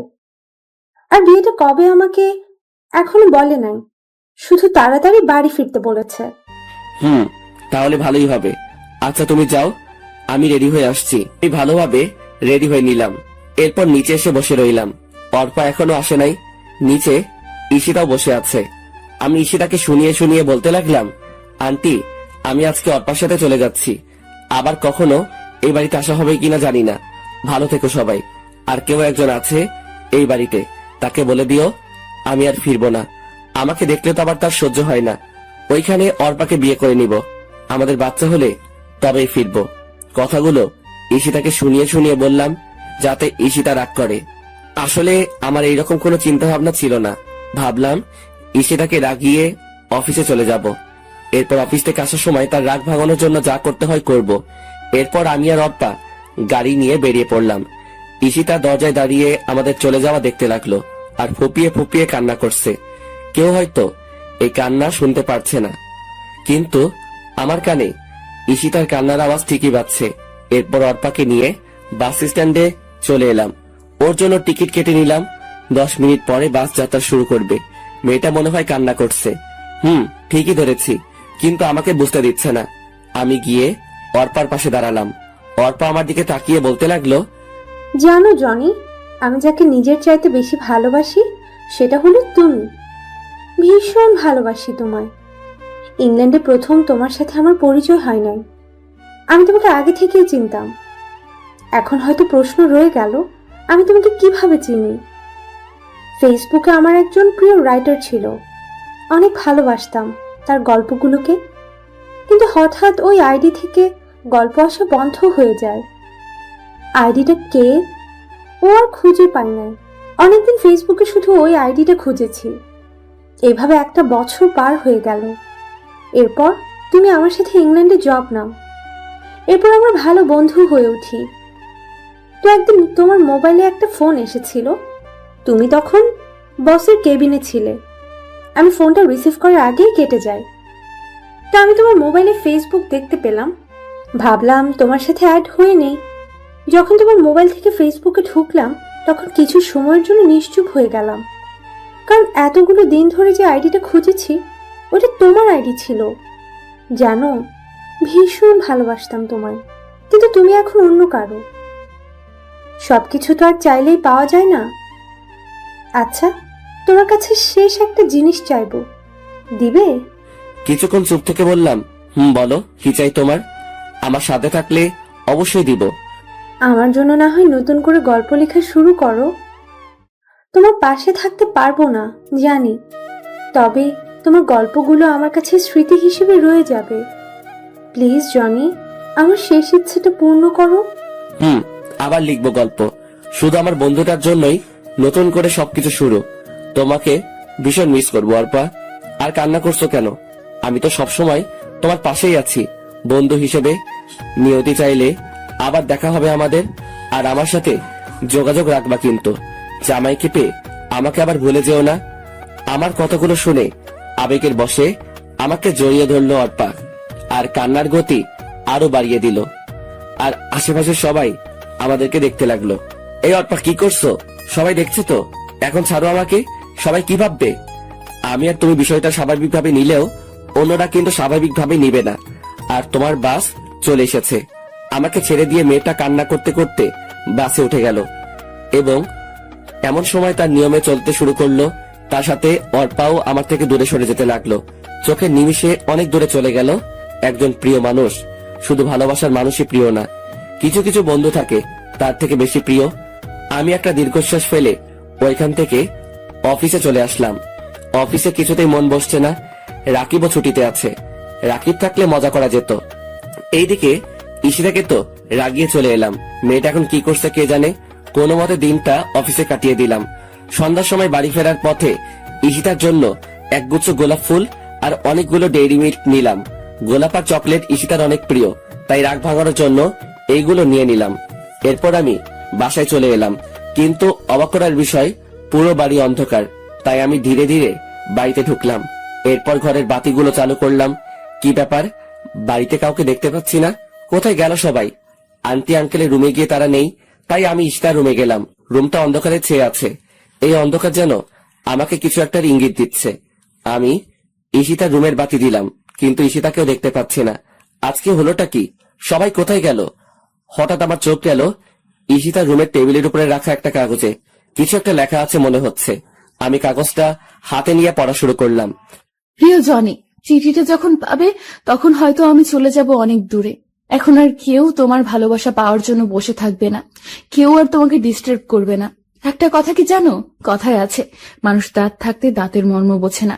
ঠিক তেমনি তুমি থাকতে তোমার ভালোবাসা আমি উপলব্ধি করতে পারি নাই। জানো, যখন তুমি একা বাড়ি ছেড়ে চলে গেছো তখন তেমন কষ্ট পাই নাই। কষ্ট পাইছি যখন তুমি আমাকে শুনিয়ে শুনিয়ে অর্পার সাথে চলে যাওয়ার কথা বলছো। জানো, এই দিনটাই আমার জীবনের সবচেয়ে খারাপ দিন ছিল। তোমাকে অবহেলা করতে গিয়ে কখন যে ভালোবেসে ফেলেছি নিজের অজান্তে, তা ঠিক আমি নিজেই জানি না। এখন তুমি হয়তো ভাববে যে মেয়েটা তোমাকে এত অবহেলা আর অপমান করতো, সে আবার ভালোবাসে কিভাবে। তাহলে শোনো, তুমি যখন বিদেশ যাবে তার একদিন আগে আমি একটা খবর পাই। হয়তো ভাববে কি এমন খবর। আসলে ওই দিন যে আমি পার্টিতে ড্রিঙ্ক করে মাতাল হয়ে যাওয়াতে যে ছেলেটা আমার দুর্বলতার সুযোগ নিতে চেয়েছিল, তার সাথেই আমার পথে দেখা হয়। মনে আছে তোমার? আমি ঠিক ওই 4 বছর আগের কথা বলছি। তখন আমি ছেলেটার থেকে সব সত্যি জানতে পারি। আর আমার জন্যই তুমি আমার ইচ্ছেটা পূরণ করলে।